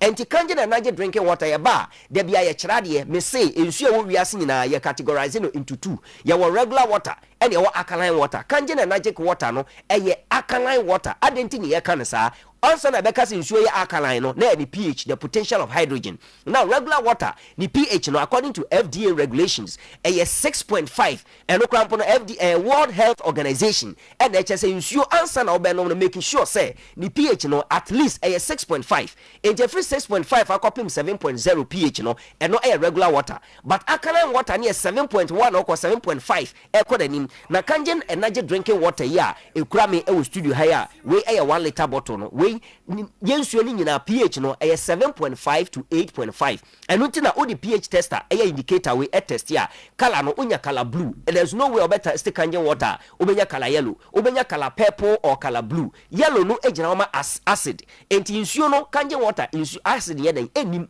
eno nti na recommend you ma obia e wo wiase fa nyina ba bia wo bia bomodin ye numbers no roli e wo screen so announce say utia bomodin na phrase si ya 0241 Hanam Siana Discanabantia 0241 yes 44 91 91 91 91 0241 44 91 and 0507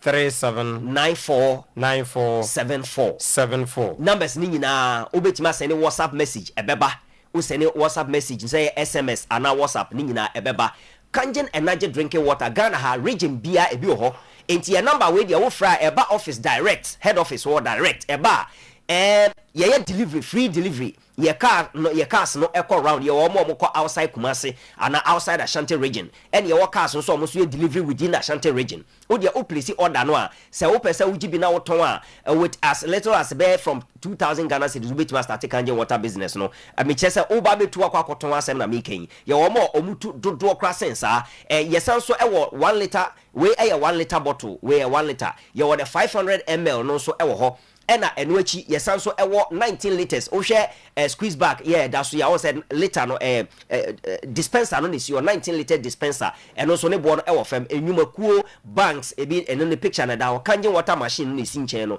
we K8 machine no K8 machine no titanium coated platinum plate na ewo mu no eye mako 8 enti e friend K8 no ewo hoden pa produces you know with a different technology altogether. That is Kangen energy drinking water na die ntia amanfo edi ho sie bebre no ene say nyama bi ho no ma o nipadua no ade a enya yare bia na edinu maduro yare bi ho a because acid adoso nipaduam because anwa adoso nipaduam because srade no adoso nipaduam no na ekofa sa yare ne eden edeba na unsu a wonom nso no bia na nsu no so acidic water acid ewum yedi pH test yi esom sisi a ebema o color yellow anase color friend say light green na just say enu neutral mpo eno na ha ne pedua ba Kangen water ne de o di color no o di pH tester no test ya onya color blue or purple which represents alkaline and that is the reason why since you we no yemfa eni agro na eno ohwe video here that so ya K8 machine na di produce you eno no na pH in tester na ne kura bi ne kura blue ni na water test no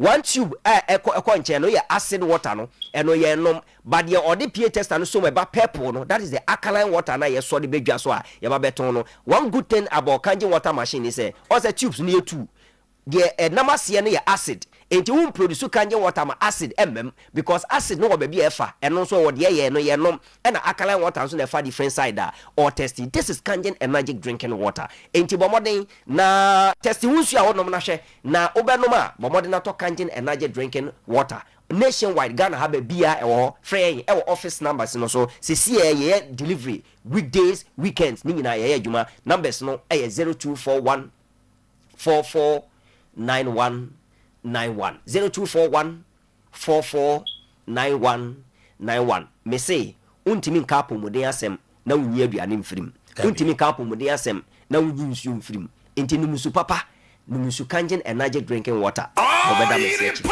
meda yenua Steven Tete ase se ene waboyen Kangen eho enkomo Kangen de yes medical aka yenyina anu ane enom nti se de bia yesi ha na unhun yade a na chese de adumra no de nam Kangen mu adum yen eno no abusua yesi anesa na yakohome nyame adum atwada no yenemu aba abewiwie na chese yede afidie no ekoye nim kakra kugua na afefoforo mu no yasenya hode foforo de aba abehya ase nimum mame Emma Bishop Justice Ajemendua Christ Healing Church International papa o mani nyina aseme ma ofin pa ekwanson koso mfega zeze mukwala chairman afola bi chamo mame ma ofin pa Benadua Cantona mame ma ofin pa Bernard Obremponya meba mame ma ofin pa Mr Francis Apia UK Kenin Town mame ofin pa and the Yara baba Yara wonso mema ofin pa ekwanson koso na jese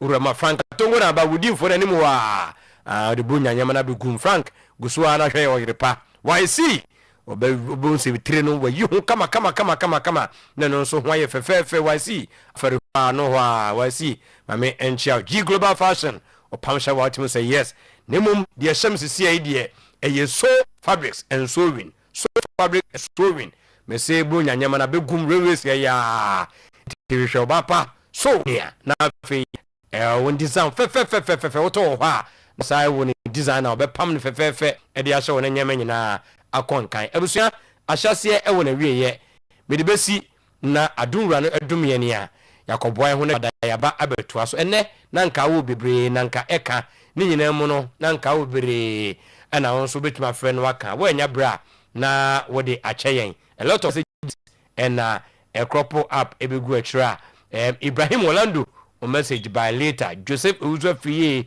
also wodie by on Facebook. Ana ne kunsu kodwokrom Asare Prince Boachidria. Yes, and yenya Lami Adnan also wodie by Alhaji Mama Saleh Fiura Banda. Also ne message by na chesa juzua. Me and Ankasa 11 wonders ye yenya Daniel Osekofo o message trim ho enemo. Abusia mama yenya ne sa na yenka wo se abrabone de edania bi bedi ka jaw na wo de nyama ya ka hu se eye abotre 28th of December Legacy Night enye asem ketua.